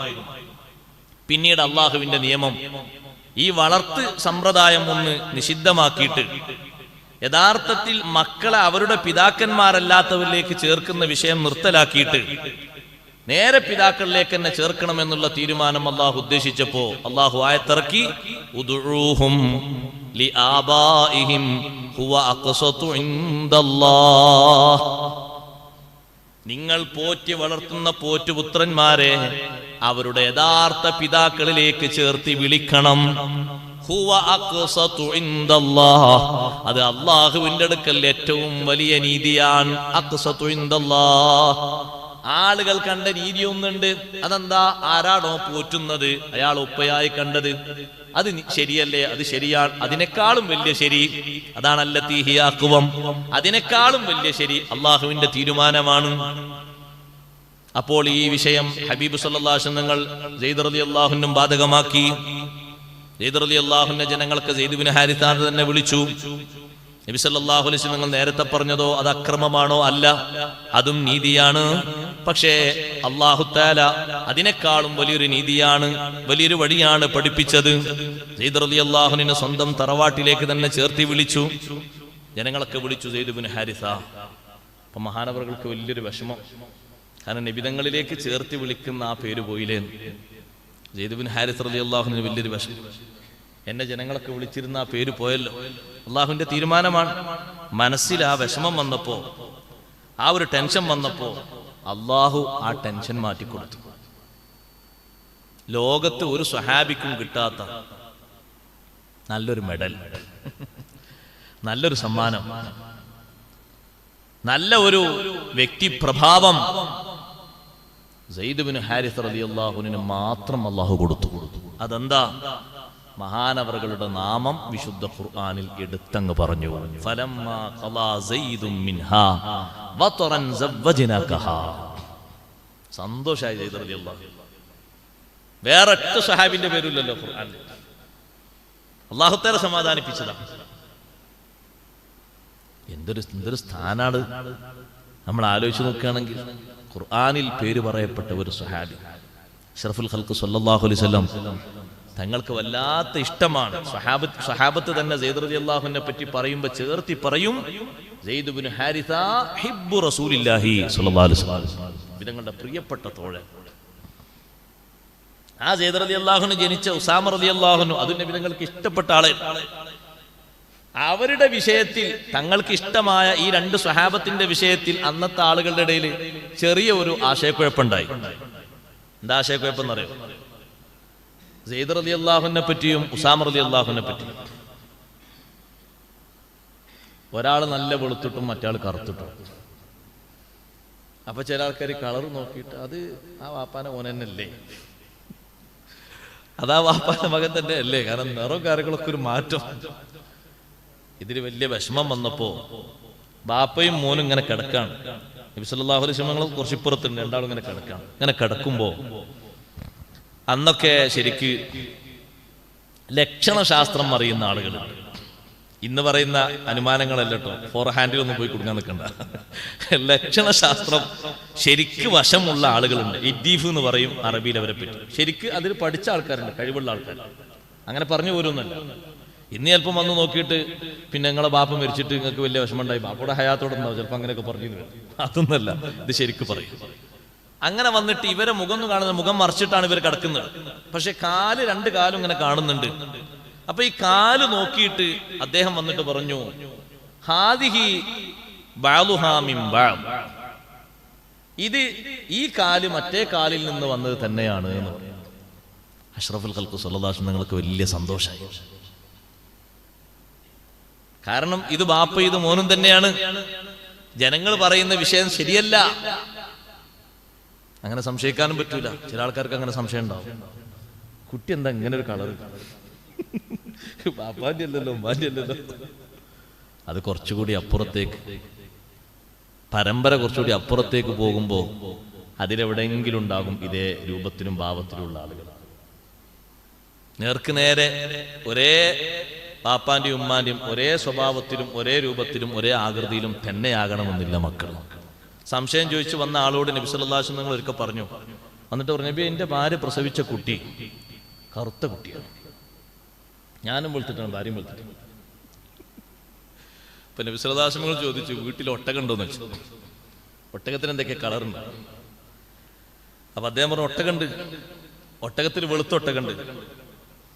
ചുവന്നുണ്ടോന്ന് വെച്ചു. ചുവന്നുണ്ട്. വേറെ കളറുകളുണ്ടോ? ആ മഞ്ഞ കളറൊക്കെ ഉണ്ടെന്ന്. ഈ വെളുത്ത ഒട്ടകത്തിനും ചുവന്ന ഒട്ടകത്തിനും ആ രണ്ട് കളറും അല്ലാത്ത മഞ്ഞ കളറിൽ എങ്ങനെ കുട്ടി വന്നു വെച്ചു. വെളുത്ത ഒട്ടകമുണ്ട്, ചുവന്ന ഒട്ടകമുണ്ട്. പിന്നെ ഏതെങ്കിലും ഒരു കളറല്ലേ ഉണ്ടാകേണ്ടത്?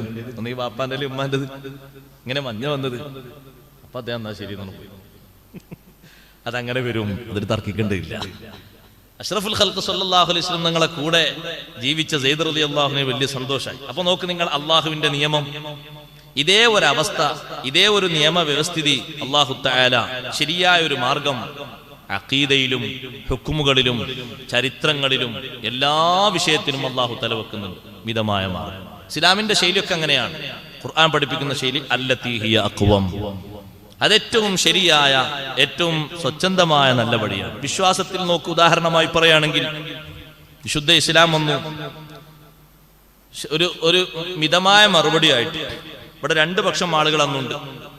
വിശുദ്ധ ഖുർആൻ അവതരിപ്പിക്കുന്ന സമയത്ത് ചിലര് പ്രപഞ്ചത്തിൽ ഒരു ഇലാഹ് ഇല്ല എന്ന് പറയുന്ന ആൾക്കാർ, നിഷേധിക്കുന്ന ആൾക്കാർ.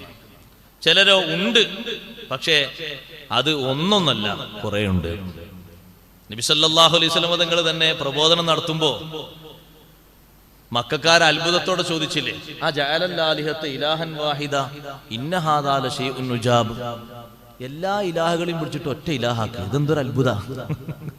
അപ്പൊ അവരെ കാഴ്ചപ്പാട് ഒന്നുപോരാ, കുറെ വേണമെന്നാണ്. ദിവസങ്ങളുടെ കണക്കനുസരിച്ച് വേണമെന്നാ ചിലർ പറയുന്നത്. ചിലർ മണിക്കൂറിന്റെ കണക്കനുസരിച്ച് വേണം, ചിലർ ഒരു മിനിറ്റിന്റെ കണക്കനുസരിച്ച് വേണം, ചിലർ ഒരു സെക്കൻഡിന് കണക്കനുസരിച്ച് വേണം, ഇപ്പൊ ചിലർ ഒരു മൈക്രോ സെക്കൻഡിന്റെ കണക്കനുസരിച്ചും വേണം. അപ്പൊ അതിനനുസരിച്ച് കൂടണം. അങ്ങനെയുള്ള ഈ അവസ്ഥയിൽ വിശുദ്ധ ഇസ്ലാം രണ്ട് പക്ഷത്തിന്റെയും ഇടക്ക് മിതമായൊരു തീരുമാനവുമായിട്ട് വന്നു. എന്ത്? ഇലാഹുണ്ട്, ഏകനാണ്, ലാ ശരീക ലഹു.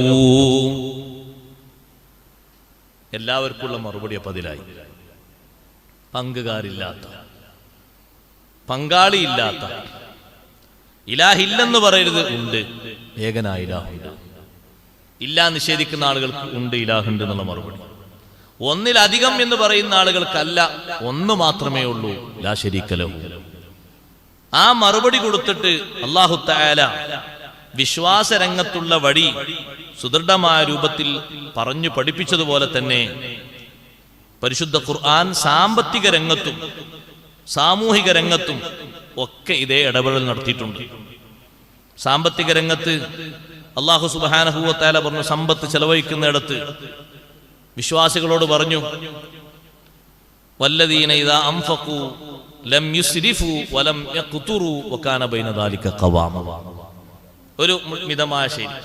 അവർ സമ്പത്ത് ചെലവഴിച്ചാൽ ലം യുസ്രിഫ്, ആവശ്യങ്ങൾക്കുള്ള ചെലവ് അമിതമാക്കൂല, വലം യഖ്തുറു, ആവശ്യത്തിന് വേണ്ടത് പിശുക്കൂല്ല, വകാന ബൈന ദാലിക ഖവാമ, ഇതിനിടയിൽ ഒരു മിതമായ ശൈലിയിൽ സ്വീകരിച്ചു മുന്നോട്ട് പോകും.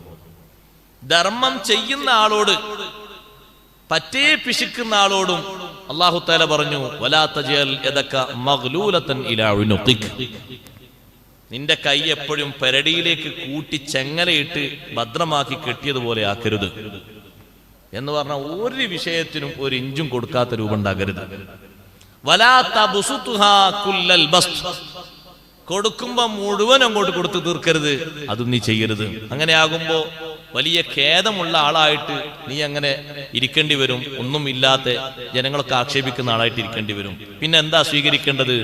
മിതമായ ശൈലിയാണ് അതിനിടയിൽ സ്വീകരിക്കേണ്ടത്. വെള്ളം കുടിക്കുന്നിടത്തും ഭക്ഷണം കഴിക്കുന്നിടത്തും എല്ലാ വിഷയങ്ങളിലും അല്ലത്തി ഹിയ അഖ്വം, സുന്ദരമായ ഈ വഴിയാണ് അല്ലാഹു സുബ്ഹാനഹു വ തആല പഠിപ്പിച്ചെന്നത്. പക്ഷെ ഈ വഴി പഠിക്കണമെങ്കിൽ നമ്മൾ സ്വീകരിക്കേണ്ട മാർഗം ഒന്നാമതായിട്ട് ഖുർആൻ നല്ല വഴിയിലേക്ക് നമ്മളെ വഴി നടത്തും, ഓത്തുകൊണ്ട് വഴി നടത്തും. ഖുർആൻ ഓതിയാൽ തന്നെ റൂട്ട് ക്ലിയർ ആകും, മനസ്സ് ക്ലിയർ ആകും, ശരീരത്തിന്റെ ആരോഗ്യം ക്ലിയർ ആകും. പക്ഷെ അതിനൊന്ന് വേണ്ടത് ഓത്ത് പഠിച്ചോതണം. മറ്റൊന്ന്, ആത്മീയമായ പരിപോഷണം കിട്ടണമെങ്കിൽ സാധാരണ രൂപത്തിൽ പഠിച്ച് തജ്വീദ് കൊണ്ടുള്ള ഓത്തിനപ്പുറം അർത്ഥം ഗ്രഹിച്ചുകൊണ്ട് ഓതാനുള്ള ഒരു കഴിവിലേക്ക് ഉയരണം. അപ്പോഴാണ് മാനസിക രോഗം മാറുന്നത്. മാനസിക രോഗം എന്ന് പറഞ്ഞാൽ ചികിത്സിക്കുന്ന മാനസിക രോഗമല്ല, സാധാരണ ചികിത്സിക്കാത്തൊരു മാനസിക രോഗമുണ്ട്. അതെന്താ? അതാണ് കിബ്റ്, റിയാഅ്, ഉജ്ബ്, ശഹ്വത്ത്, ഹിർസ്, ഹസദൊക്കെ. അതിനാരോ ചികിത്സാ കേന്ദ്രം തുടങ്ങിയില്ല. അല്ലാത്ത മാനസിക രോഗ ചികിത്സ ഉണ്ട്, അത് വേറെ. ഈ ഇങ്ങനെയുള്ള ഈ ആത്മീയ രംഗത്ത് പുരോഗതി ലഭിക്കണമെങ്കിൽ ഖുർആൻ അർത്ഥം ചിന്തിച്ചുകൊണ്ട് ഓതണം. അതിന് അർത്ഥം മനസ്സിലാക്കണം. അതിനാദ്യം ഓത്ത് നല്ല നിലക്ക് ക്ലിയർ ആക്കണം, ഓതി പഠിക്കണം. അപ്പൊ ഉസ്താദെ പ്രായമൊക്കെ ഇനി കൂടുതലായില്ലേ? പ്രായം വിഷയമല്ല ഖുർആൻ പഠിച്ചത്. കാരണം സ്വഹാബത്തൊക്കെ എത്ര പ്രായം കൂട്ടിയിട്ടാ ഖുർആൻ പഠിച്ചത്? 60, 70, 80 വയസ്സായ ആളുകൾ അപ്പോഴല്ലേ കടന്നു വരുന്നത്, അപ്പോഴല്ലേ ഖുർആൻ പഠിക്കുന്നത്. അത് അങ്ങനത്തെ സാഹചര്യം ആയതുകൊണ്ടല്ല, അതിനേക്കാളും മെച്ചപ്പെട്ട സാഹചര്യമല്ലേ ഇപ്പോൾ ഉള്ളത്. പഠിക്കണം ശരിക്ക്. രണ്ടാമതായിട്ട് ആശയതലങ്ങൾ. ഒരായത്തിന്റെ അർത്ഥമെങ്കിലും നമ്മുടെ കൽബിൽ ഇങ്ങനെ കുടുങ്ങിയിട്ട് ഓതുമ്പോ, ആവർത്തിച്ചു ഓതുമ്പോ സഹോദരങ്ങളെ, അർത്ഥം ചിന്തിച്ചു ഓതുന്ന ആൾക്ക് തീർത്തും മനസ്സിന് മാറ്റം ഉണ്ടാവും. അതുകൊണ്ടാണ് വിശുദ്ധ ഖുർആനിന്റെ ഓത്ത് കേട്ടിട്ട് പുറത്തുകൂടെ നടന്നു പോകുന്ന അമീറുൽ മുഅ്മിനീൻ ഉമർ ബിൻ ഖത്താബ് റളിയല്ലാഹു അൻഹു കുറച്ചു നേരം ഇങ്ങനെ ഒട്ടകപ്പുറത്ത്, വാഹനപ്പുറത്ത് ഇങ്ങനെ ഇരുന്നു. അന്തിപ്പാതിര നേരത്ത് വീട്ടിന്റെ ഉള്ളിൽ വെച്ച് ഖുർആൻ ഓതുകയാണ്. ബിസ്മില്ലാഹിർ റഹ്മാനിർ റഹീം. വത്തൂരി വകിതാബിൻ മസ്തൂർ ഫീ റഖിം മൻശൂർ والبيت المعمور والسقف المرفوع والبحر المسجور. ഈ ഓത്ത് ശ്രവിച്ചുകൊണ്ട് മഹാനവറുകൾ വാഹനപ്പുറത്തുനിന്ന് താഴെ പതുക്കെങ്ങനെ ഇറങ്ങുന്നു. ഓത്തിന്റെ ശ്രവണസുന്ദരമായ ഭംഗി കൊണ്ടല്ല, പിന്നെ അതിൻ്റെ ആശയതലങ്ങളിലേക്ക് മനസ്സങ്ങോട്ട് പോയി. പിന്നെയുള്ള വാണിങ്ങാണ്. ആ വാണിംഗ് കേട്ടപ്പോൾ മഹാനവർകൾ പതറിപ്പോയി. ആര്? ഉമർ ഇബ്നുൽ ഖത്താബ് റളിയല്ലാഹു അൻഹു. ഇന്ന അദാബ റബ്ബിക ലവാഖിഉ മാ ലഹു മിൻ ദാഫിഉ. അല്ലാഹുവിന്റെ താക്കീത് കേട്ടപ്പോൾ കരഞ്ഞുപോയി. നേരം പുലരും വരെ ഇരുന്ന് കരഞ്ഞു. ഇന്ന അദാബ റബ്ബിക ലവാഖിഉ. നിന്റെ റബ്ബിന്റെ, നിന്നെ പരിപാലിച്ച് പോറ്റി വളർത്തുന്ന റബ്ബിന്റെ ശിക്ഷ നടക്കുക തന്നെ ചെയ്യും. മലഹൂ മിൻ ദാഫിഉ. അത് പ്രതിരോധിക്കാൻ ഒരൊറ്റ ആളുമില്ല, ഒരു സൈന്യവുമില്ല, ഒരു ശക്തിയുമില്ല, ഒരു പ്രതിരോധ സേനയുമില്ല. മാലഹൂ മിൻ ദാഫിഉ. ഒരു മനുഷ്യനും കഴിയില്ല, ഒരു ഉപകരണത്തിനും കഴിയില്ല. മഹാനവറുകൾ ചിന്തിച്ചിരിക്കുകയാണ്. ആയത്തങ്ങോട്ട് കേട്ടിട്ട് ശരീരത്തിന് പനി ബാധിച്ചുപോയി. 1 മാസം വീട്ടിൽ പനി പിടിച്ച് കടന്നു. സന്ദർശകർ വരുന്നു. പനിയുടെ കാരണം പലർക്കും അറിയില്ല. വിശുദ്ധ ഖുർആനിന്റെ അർത്ഥതലങ്ങളിലേക്ക് മനസ്സങ്ങ് പോയപ്പോ ആയത്തിന്റെ ചൂട് നേരെ മനസ്സിലേക്ക്, അത് ശരീരത്തിലേക്ക്, എല്ലാ ഭാഗത്തേക്കും പ്രതിഫലിച്ചു. അതിന് ഓതണം, ഓത്ത് പഠിക്കണം, ഓതണം, അർത്ഥതലങ്ങൾ പഠിക്കണം. എന്നാല് രോഗങ്ങളൊക്കെ മാറ്റാൻ പറ്റും. ഇന്ന ഹാദൽ ഖുർആന യഹ്ദീ ലില്ലത്തി ഹിയ അഖ്വം. ഹാഫിദ് ജലാലുദ്ദീൻ സുയൂത്തി റഹ്മത്തുള്ളാഹി അലൈഹി കൊടുക്കുന്ന തഫ്സീർ നോക്ക് നിങ്ങൾ. ഈ ഖുർആൻ ഏറ്റവും ശരിയായ മാർഗത്തിലേക്ക് വഴി നടത്തുന്നു, ചേർക്കുന്നു, കാണിക്കുന്നു എന്നൊക്കെ പറഞ്ഞാൽ അർത്ഥം യദുല്ലുക്കും അലാ ദാഇക്കും വദവാഇക്കും. നിങ്ങൾക്കുള്ള രോഗവും പറഞ്ഞു തരുന്നു, നിങ്ങൾക്കുള്ള രോഗത്തിന്റെ ചികിത്സയും പറഞ്ഞു തരുന്നു. രോഗവും ഖുർആൻ പറയുന്നുണ്ട്, മരുന്നും പറയുന്നുണ്ട്. ചികിത്സ മാത്രമല്ല, രോഗവും പഠിപ്പിച്ചിരുന്നുണ്ട്, മരുന്നും. എന്നിട്ട് മഹാനവറുകൾ പറഞ്ഞു, ഖത്താദ റളിയല്ലാഹു അൻഹു നിന്ന് റിപ്പോർട്ട് ചെയ്യുന്ന തഫ്സീറാണ്, ഖുർആൻ ശരിയായ മാർഗം കാണിക്കുന്നു. എന്താണ് രോഗം, ഏതാണ് അതിനുള്ള മരുന്ന്? നിങ്ങൾക്കുള്ള രോഗം ഫദ്ദുനൂബു വൽ ഖത്വായാ, പാപങ്ങളും വൈകല്യങ്ങളുമാണ്. അതിനുള്ള മരുന്ന് എന്താണ്? വഅമ്മാ ദവാഉകും ഫൽ ഇസ്തിഗ്ഫാർ. മരുന്ന് പാപമോചന പ്രാർത്ഥനയാണ്, ഇസ്തിഗ്ഫാറാണ് ഇതിനുള്ള മരുന്ന്. വിശുദ്ധ ഖുർആൻ പഠിപ്പിക്കുന്ന മരുന്നാണിത്. ഈ മരുന്ന് സ്വീകരിച്ച് അഷ്റഫുൽ ഖൽഖ് സ്വല്ലല്ലാഹു അലൈഹി വസല്ലം തങ്ങൾ ഈ മരുന്ന് സ്വീകരിക്കാൻ വേണ്ടി സ്വഹാബത്തിനെ പഠിപ്പിക്കുകയും ആ നിർദ്ദേശങ്ങൾ അവർ നമുക്ക് കൈമാറി തരികയും ചെയ്തു. ഇന്നും നിലനിൽക്കുന്ന, ഖിയാമത്ത് നാൾ വരെ നിലനിൽക്കുന്ന ഒരു മരുന്നാണ് ഇസ്തിഗ്ഫാർ. ഇബ്നു അബ്ബാസ് റളിയല്ലാഹു അൻഹു പറഞ്ഞു, ഈ ഉമ്മത്തിന് കാന ഫീ ഹാദിഹിൽ ഉമ്മത്തി അമാനാൻ. ഈ ഉമ്മത്തിന് 2 അഭയങ്ങൾ ഉണ്ടായിരുന്നു. ഒരു അഭയം കഴിഞ്ഞു. ഒരു അഭയം ആരായിരുന്നു? റസൂലുള്ളാഹി സ്വല്ലല്ലാഹു അലൈഹി വസല്ലം. ഒരു അഭയം. ഫദഹബ അമാനുൻ, ഒരു അഭയം പോയി. ഒന്ന് ബാക്കിയുണ്ട്, അത് ഇസ്തിഗ്ഫാറാണ്. ഇസ്തിഗ്ഫാർ ഇപ്പോഴും ബാക്കിയുണ്ട്. മനസ്സും ശരീരവും ഒക്കെ അള്ളാഹുവിലേക്ക് തിരിച്ചുകൊണ്ട് നടത്തുന്ന പാപമോചന പ്രാർത്ഥന, അതിനെല്ലാ കാലത്തും ഫലമുണ്ട്. അതുകൊണ്ടാണ് ബഹുമാനപ്പെട്ട ഹസനുൽ ബസ്രി റളിയല്ലാഹു അൻഹു, വലിയ പണ്ഡിതനാണ്, വലിയ മഹാനാണ്, വിശുദ്ധ ഖുർആൻ മുഫസ്സിറാണ്. മഹാനവറുകൾ വിശുദ്ധ ഖുർആനിൽ നിന്ന് സ്വീകരിച്ച ഏറ്റവും നല്ല ഒറ്റമൂലിയാണ് ഇസ്തിഗ്ഫാർ. വിശുദ്ധ ഖുർആനിൽ നിന്ന് സ്വീകരിച്ചത്.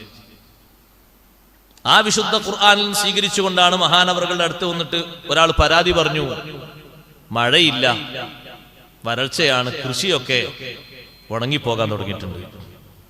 അപ്പൊ അദ്ദേഹത്തിനോട് പറഞ്ഞു, ഇസ്തഗ്ഫിരില്ലാ, നീ ഇസ്തിഗ്ഫാർ ചൊല്ലിക്കോ.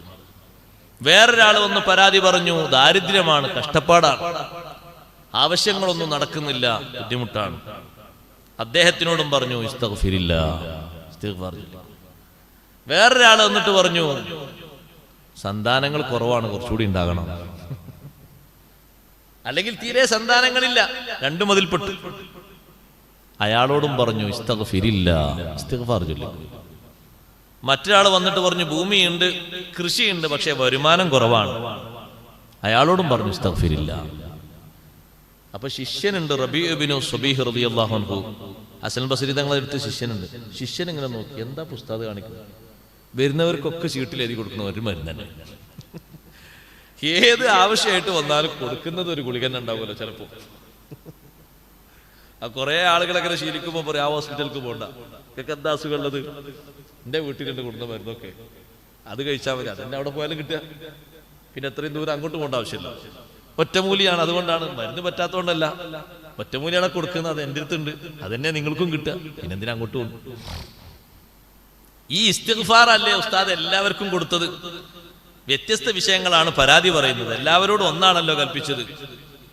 ഹസനുൽ ബസ്രി റളിയല്ലാഹു അൻഹു പറഞ്ഞു, മോനെ, ഞാനീ നടത്തിയത് ഖുർആനിന്റെ വഴിയാണ്, ഖുർആന് കാണിച്ചെന്ന ചികിത്സയാണ്. ഇസ്തഗ്ഫിറൂ റബ്ബക്കും ഇന്നഹു കാന ഗഫാറാ യുർസിലിസ് സമാഅ അലൈക്കും മിദ്റാറാ വയുംദിദുക്കും ബിഅംവാലിൻ വബനീന വയജ്അൽ ലക്കും ജന്നാത്തിൻ വയജ്അൽ ലക്കും അൻഹാറാ. നിങ്ങൾ റബ്ബിനോട് ഇസ്തിഗ്ഫാർ ചൊല്ലുക. അതുകൊണ്ടാണ് ഇസ്തിസ്ഖാഇന്റെ നിസ്കാരത്തിൽ, ഇസ്തിസ്ഖാഇന്റെ ഖുതുബയിൽ അധികരിപ്പിക്കേണ്ടത് ഇസ്തിഗ്ഫാറാണ് എന്ന് പണ്ഡിതന്മാർ പഠിപ്പിക്കാൻ കാരണം, മഴ കിട്ടണമോ, യുർസിലു അലൈക്കും മിദ്റാറാ, ഇഷ്ടം പോലെ നല്ല തോരാത്ത മഴ ലഭിക്കും, ഇസ്തിഗ്ഫാർ ചൊല്ലിക്കോളും. അത് മാത്രമല്ല, വയുംദിദുക്കും ബിഅംവാൽ, സമ്പത്ത് നൽകിയ അല്ലാഹു നിങ്ങളെ സഹായിക്കും, മക്കളെ നൽകിയ അല്ലാഹു നിങ്ങളെ സഹായിക്കും. ഇത് മാത്രമല്ല, വജന്നാത്തിൻ, തോട്ടങ്ങൾ നൽകിയ അല്ലാഹു സഹായിക്കും, പുഴകൾ തന്ന് അരുവികൾ തന്ന് അല്ലാഹു സഹായിക്കും. പക്ഷേ ഇസ്തിഗ്ഫാർ ചൊല്ലണം. അഷ്റഫുൽ ഖൽഖ് സ്വല്ലല്ലാഹു അലൈഹി വസല്ലം ദിനേന വർദ്ധിപ്പിച്ചിരുന്ന ദിക്റല്ലേ ഇസ്തിഗ്ഫാർ. ടെൻഷനുള്ള ആൾക്കാരുണ്ട്, വ്യത്യസ്ത വിഷമങ്ങളുള്ള ആൾക്കാരുണ്ട്, അവർ കൂടെ പിടിക്കേണ്ടത് ഇസ്തിഗ്ഫാറാണ്. മൻ ലസിമൽ ഇസ്തിഗ്ഫാറ ജഅലല്ലാഹു ലഹു മിൻ കുല്ലി ഹമ്മിൻ ഫറജ വമിൻ കുല്ലി ദീഖിൻ മഖ്റജ. ഹദീസൊക്കെ എല്ലാവരും കിട്ടുന്ന, പക്ഷെ എന്താ വിഷയം എന്ന് പറയുന്നത്? പ്രാവർത്തികമാക്കണം. അതിന് അല്ലാഹു തൗഫീഖ് തരട്ടെ, അതിന് അല്ലാഹു മനസ്സ് തരട്ടെ. ഒരാൾ ഇസ്തിഗ്ഫാർ എന്നും മുറുകെ പിടിച്ചാൽ അതങ്ങനെ അതിന്റെ പിടിയിൽ നിന്നൊരു ദിവസവും അയാൾ വിടൂല. മറന്നാലും പിന്നെ ഒരു സമയത്ത് ചൊല്ലും. നമ്മളങ്ങനെയല്ല, ചിലപ്പോൾ മറന്നാൽ ഇനി നാളെ മുതൽ തുടങ്ങാറ്. ചിലർ പറയും തെറ്റിപ്പോയി റമദാൻ കഴിയട്ടെ എന്ന് പറയും. അങ്ങനല്ല, രാത്രി നബി സല്ലല്ലാഹു അലൈഹി വസല്ലം നിങ്ങൾ വിർദ് ചൊല്ലാൻ വിട്ടുപോയാൽ അത് ളുഹാന്റെ സമയമാകുമ്പോഴേക്ക് ചൊല്ലി തീർക്കുമെന്ന് സയ്യിദത്തുനാ ബീവി ആയിഷ റളിയല്ലാഹു അൻഹ റിപ്പോർട്ട് ചെയ്തു.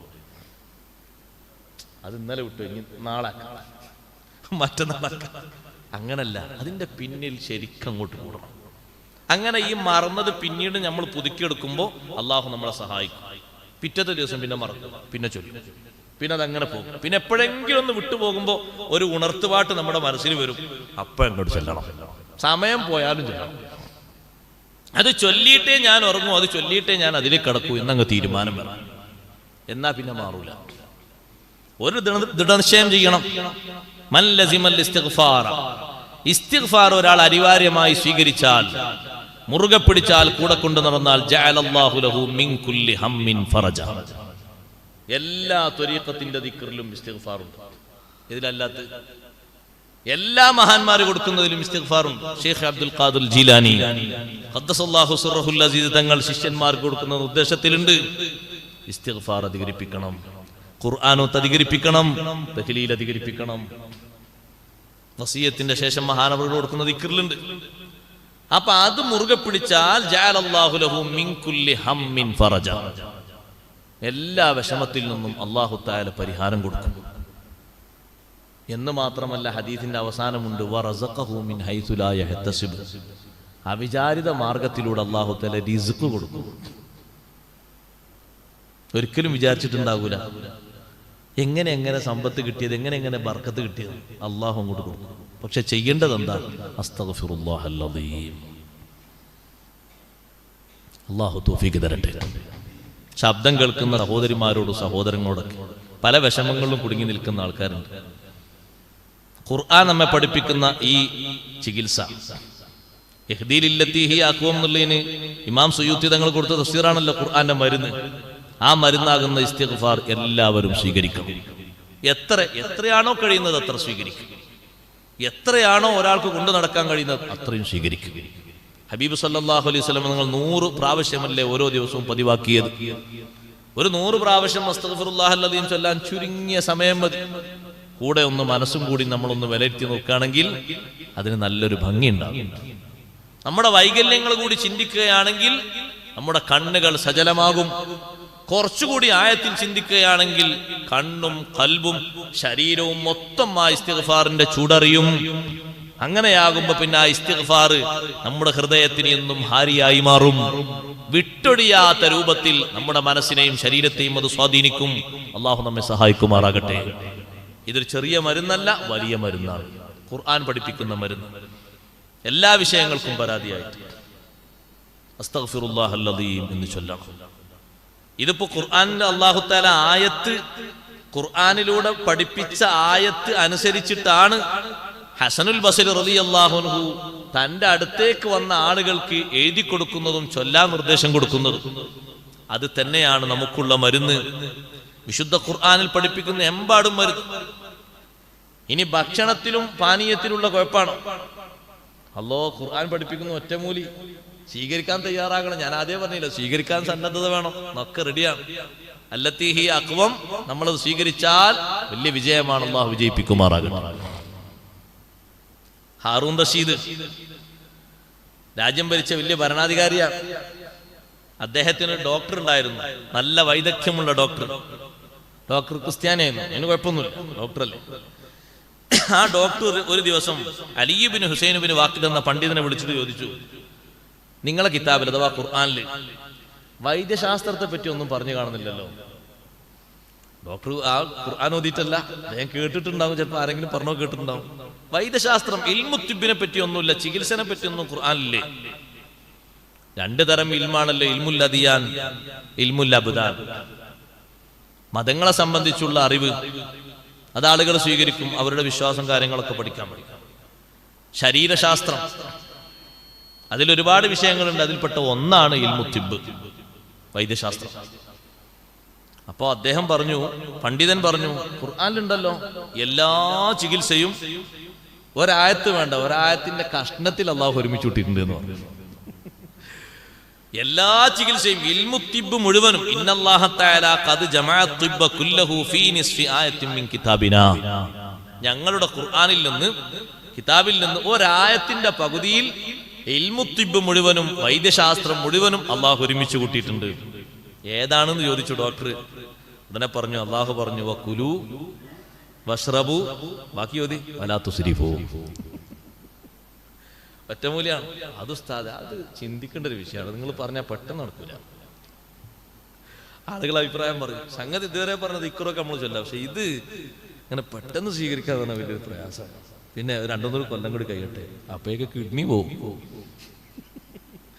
വകുലു വഷ്റബു, ഭക്ഷിക്കുക കുടിക്കുക, വലാ തുസ്രിഫു, അമിതമാവരുത്, അമിതമാക്കരുത്.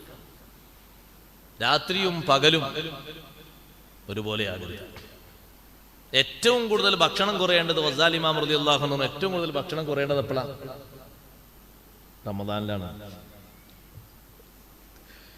ഹുജ്ജത്തുൽ ഇസ്ലാം അബൂ ഹമീദ് അൽ ഗസാലി റളിയല്ലാഹു അൻഹു ഇഹ്യായിൽ പറഞ്ഞു, ഏറ്റവും കുറഞ്ഞ ഭക്ഷണം കഴിക്കേണ്ട നാൾ റമദാനാണ്. എന്താ ഉസ്താദ് നിങ്ങൾ ഈ പറഞ്ഞ ഈ വിഭവങ്ങളൊക്കെ ഉണ്ടാക്കിയിട്ട് കുറഞ്ഞു കഴിക്കാതെ? ഉണ്ടാക്കണ ആൾക്കാർക്ക് ഒരു സങ്കടം ഉണ്ടാകൂലേ എന്ന് കുറെ ആൾക്കാരെ പരാതി. അവർ ഇത്രയും ഉണ്ടാക്കിയില്ലേ കഷ്ടപ്പെട്ടിട്ട്. നമ്മൾ ഒരു കഷ്ണം എടുക്കാൻ, ഒരു കഷ്ണം ഓരോന്നും എടുക്കുകയാണെങ്കിൽ 25 കഷ്ണമായി. അങ്ങനെ പൊരിച്ചതൊന്ന്, വരട്ടിയത് വേറെ, കറിയുള്ളത് വേറെ, കൂട്ടാനാക്കിയത് വേറെ.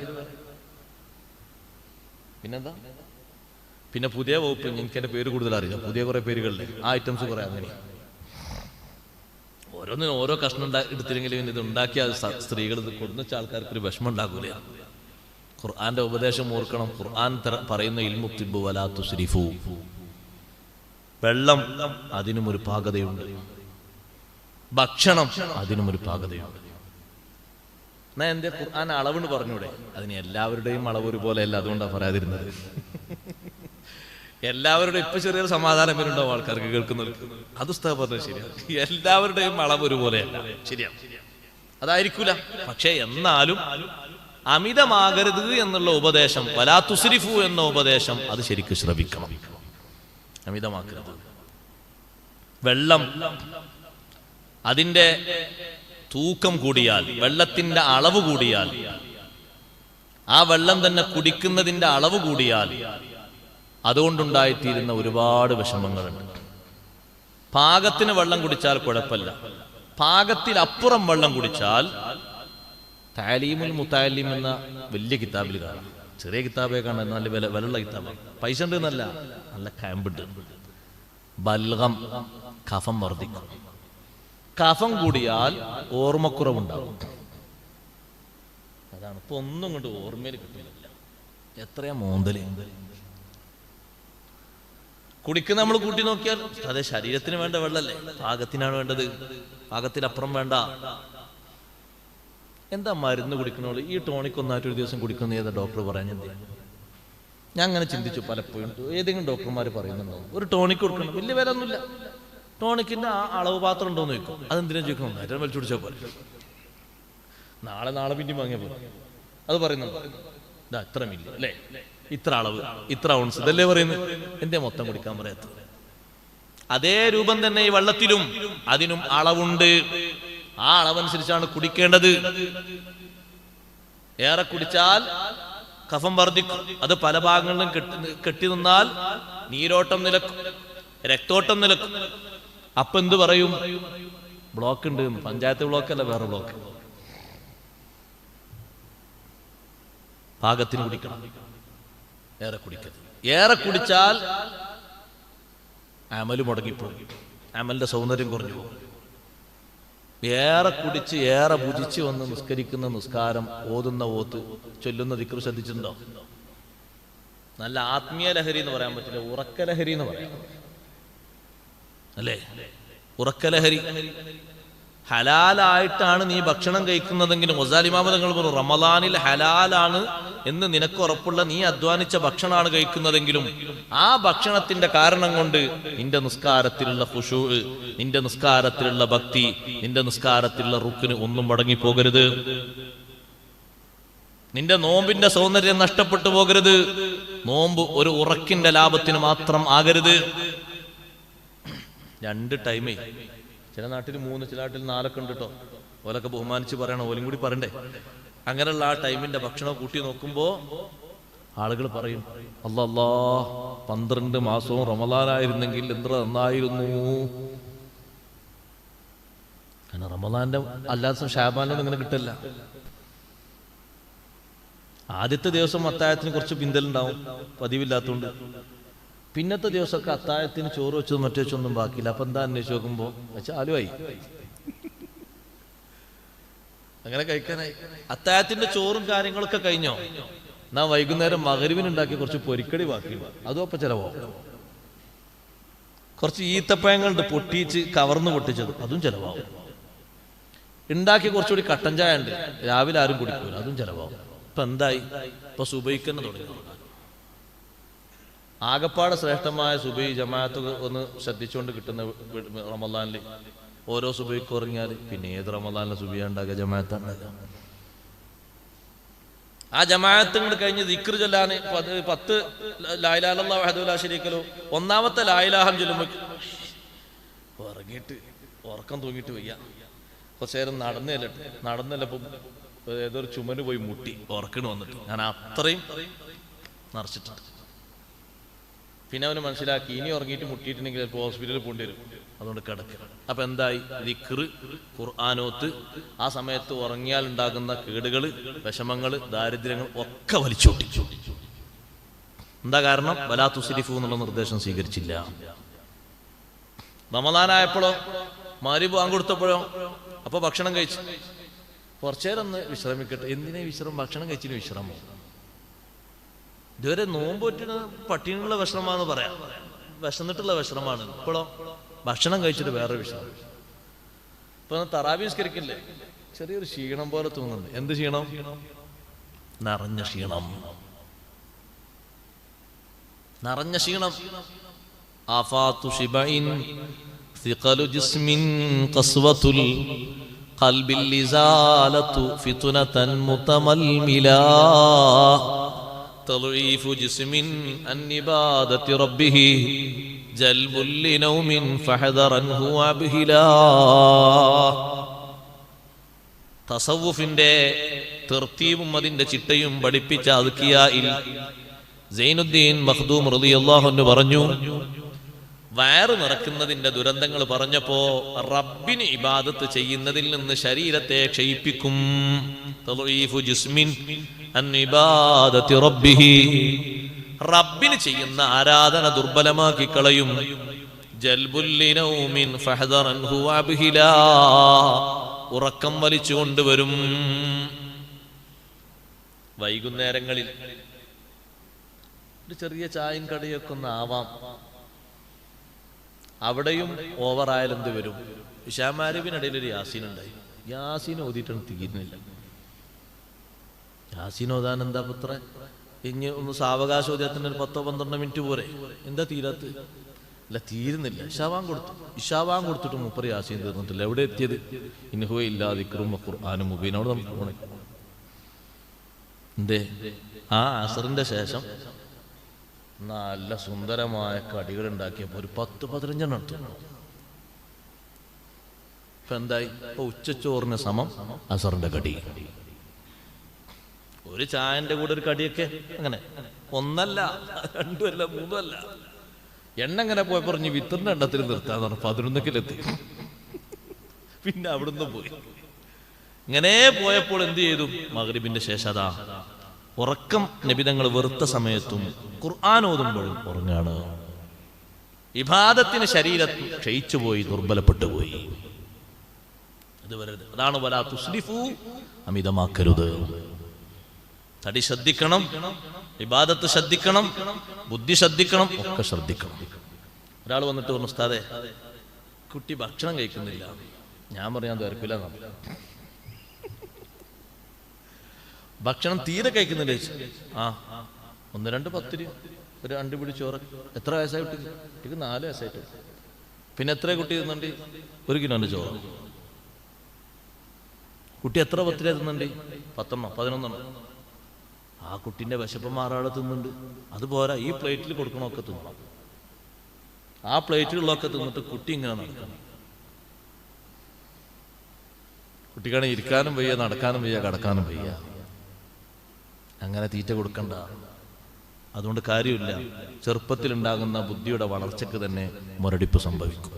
പാകത്തിൽ ഖുർആൻ പറഞ്ഞു കൊടുത്ത ഒറ്റമൂലി അങ്ങോട്ട് നസ്രാനിയായ നല്ല വൈദഗ്ധ്യമുള്ള ഡോക്ടർക്ക് ഓതിക്കൊടുത്തപ്പോ, അപ്പൊ ഡോക്ടർ അടുത്ത ചോദ്യം, വഹൽ യുസിറു അൻ റസൂലിക്കും ശൈഉം മിനത് തിബ്. റസൂലുള്ളാഹി സ്വല്ലല്ലാഹു അലൈഹി വസല്ലം തങ്ങൾ ഈ വൈദ്യശാസ്ത്രത്തെ പറ്റി വല്ലതും പറഞ്ഞിട്ടുണ്ടോ? നഅം. ഹുസൈൻ ഇബ്നു അലി ഇബ്നു ഹുസൈൻ ഇബ്നു വാഖിദ് റഹ്മത്തുള്ളാഹി അലൈഹി പറഞ്ഞുണ്ട്, ജമഅ ലനാ റസൂലുള്ളാഹി സ്വല്ലല്ലാഹു അലൈഹി വസല്ലം അത്തിബ്ബ ഫി അൽഫാദി യസീറ. കുറഞ്ഞ വാക്കുകളിൽ വൈദ്യശാസ്ത്രം ഞങ്ങൾക്ക് പഠിപ്പിച്ചു തന്നിട്ടുണ്ട്. ഏതാണെന്ന് ചോദിച്ചു. പറഞ്ഞു കൊടുത്തു, അൽ മിഅദതു ബൈതുദ്ദാ. മിഅദത്ത് ആമാശയം, ബൈതുദ്ദാ അത് രോഗത്തിന്റെ കേന്ദ്രമാണ്. രോഗത്തിന്റെ കേന്ദ്രമാണ്. എല്ലാം നമ്മൾ പരിശോധിച്ചു നോക്കിയാൽ ഇന്ന് നടക്കുന്ന ലക്ഷക്കണക്കിന് രൂപയുടെ ഓപ്പറേഷനുകൾ, മരുന്നുകൾ മിഅദത്തിനെ കേന്ദ്രീകരിച്ചു. ആമാശയം അതുമായി ബന്ധപ്പെട്ട വിഷയം. അതിലേക്കുള്ള കണക്ഷനുകളിൽ ബ്ലോക്ക്, തടസ്സം, അല്ലെങ്കിൽ കട്ടയായിപ്പോയി, അല്ലെങ്കിൽ നീരായിപ്പോയി, പലതും സംഭവിച്ചു. അതിന്റെ ഭാഗങ്ങളിലല്ലേ കിഡ്നി ഉള്ളത്, പലതും ഉള്ളത്. എന്നിട്ട് തങ്ങൾ പറഞ്ഞു, വൽ ഹിമ്യതു റഅ്സു കുല്ലി ദവാ. എന്താ പറഞ്ഞത്? എല്ലാ മരുന്നിന്റെയും തലവൻ ഹിമ്യത്താണ്, നിയന്ത്രണം,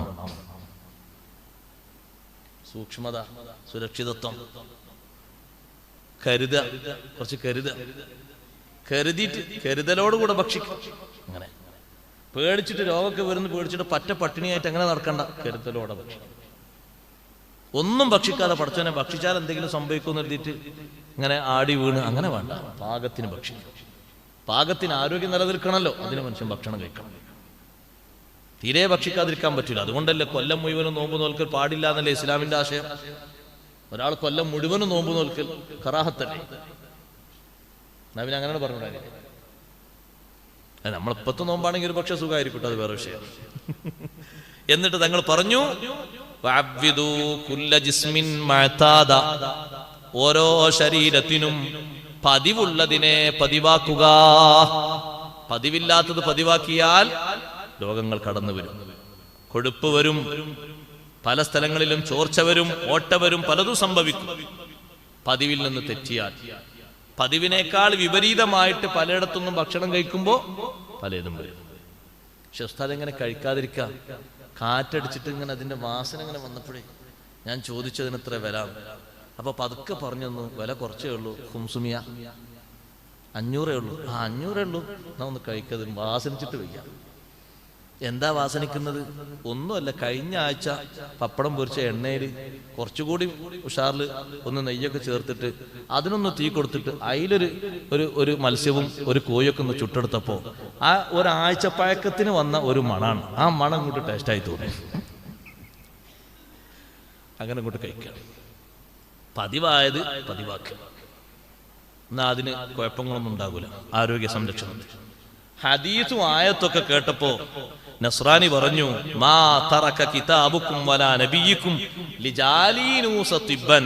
വലിയൊരു വിദഗ്ധനായ വൈദ്യനാണ് ജാലീനൂസ്.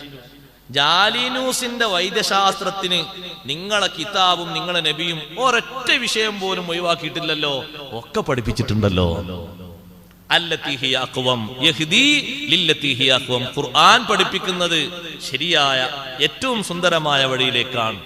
എല്ലാ വിഷയത്തെ പറ്റിയും അങ്ങനെയാണ്, അതിന് മാറ്റം ഉണ്ടാകാൻ പാടില്ല. ബഹുമാനപ്പെട്ട ഉമർ ബിൻ ഖത്താബ് റളിയല്ലാഹു അൻഹുവിന്റെ അടുത്ത് മഹാനവറുകൾ ഭരിക്കുന്ന കാലത്ത് 6 മാസം തികഞ്ഞപ്പോ ഒരു പെണ്ണ് പ്രസവിച്ചപ്പോ ഉമർ റളിയല്ലാഹു അൻഹു തീരുമാനിച്ചു ആ പെണ്ണിനെ എറിഞ്ഞു കൊല്ലണം. എറിഞ്ഞുകൊല്ലം തീരുമാനിച്ചു. അത് 6 മാസമായിട്ടുള്ളൂ. അപ്പോഴേക്ക് സംഗതി വേറെ ഏതെങ്കിലും വകുപ്പിലുണ്ടായ കുട്ടിയാണോ? എറിഞ്ഞു കൊല്ലാൻ വേണ്ടി ഉമർ റളിയല്ലാഹു അൻഹു കരുതിയപ്പോ അലി റളിയല്ലാഹു അൻഹു പറഞ്ഞു, ലാ സബീല ലക അലൈഹാ.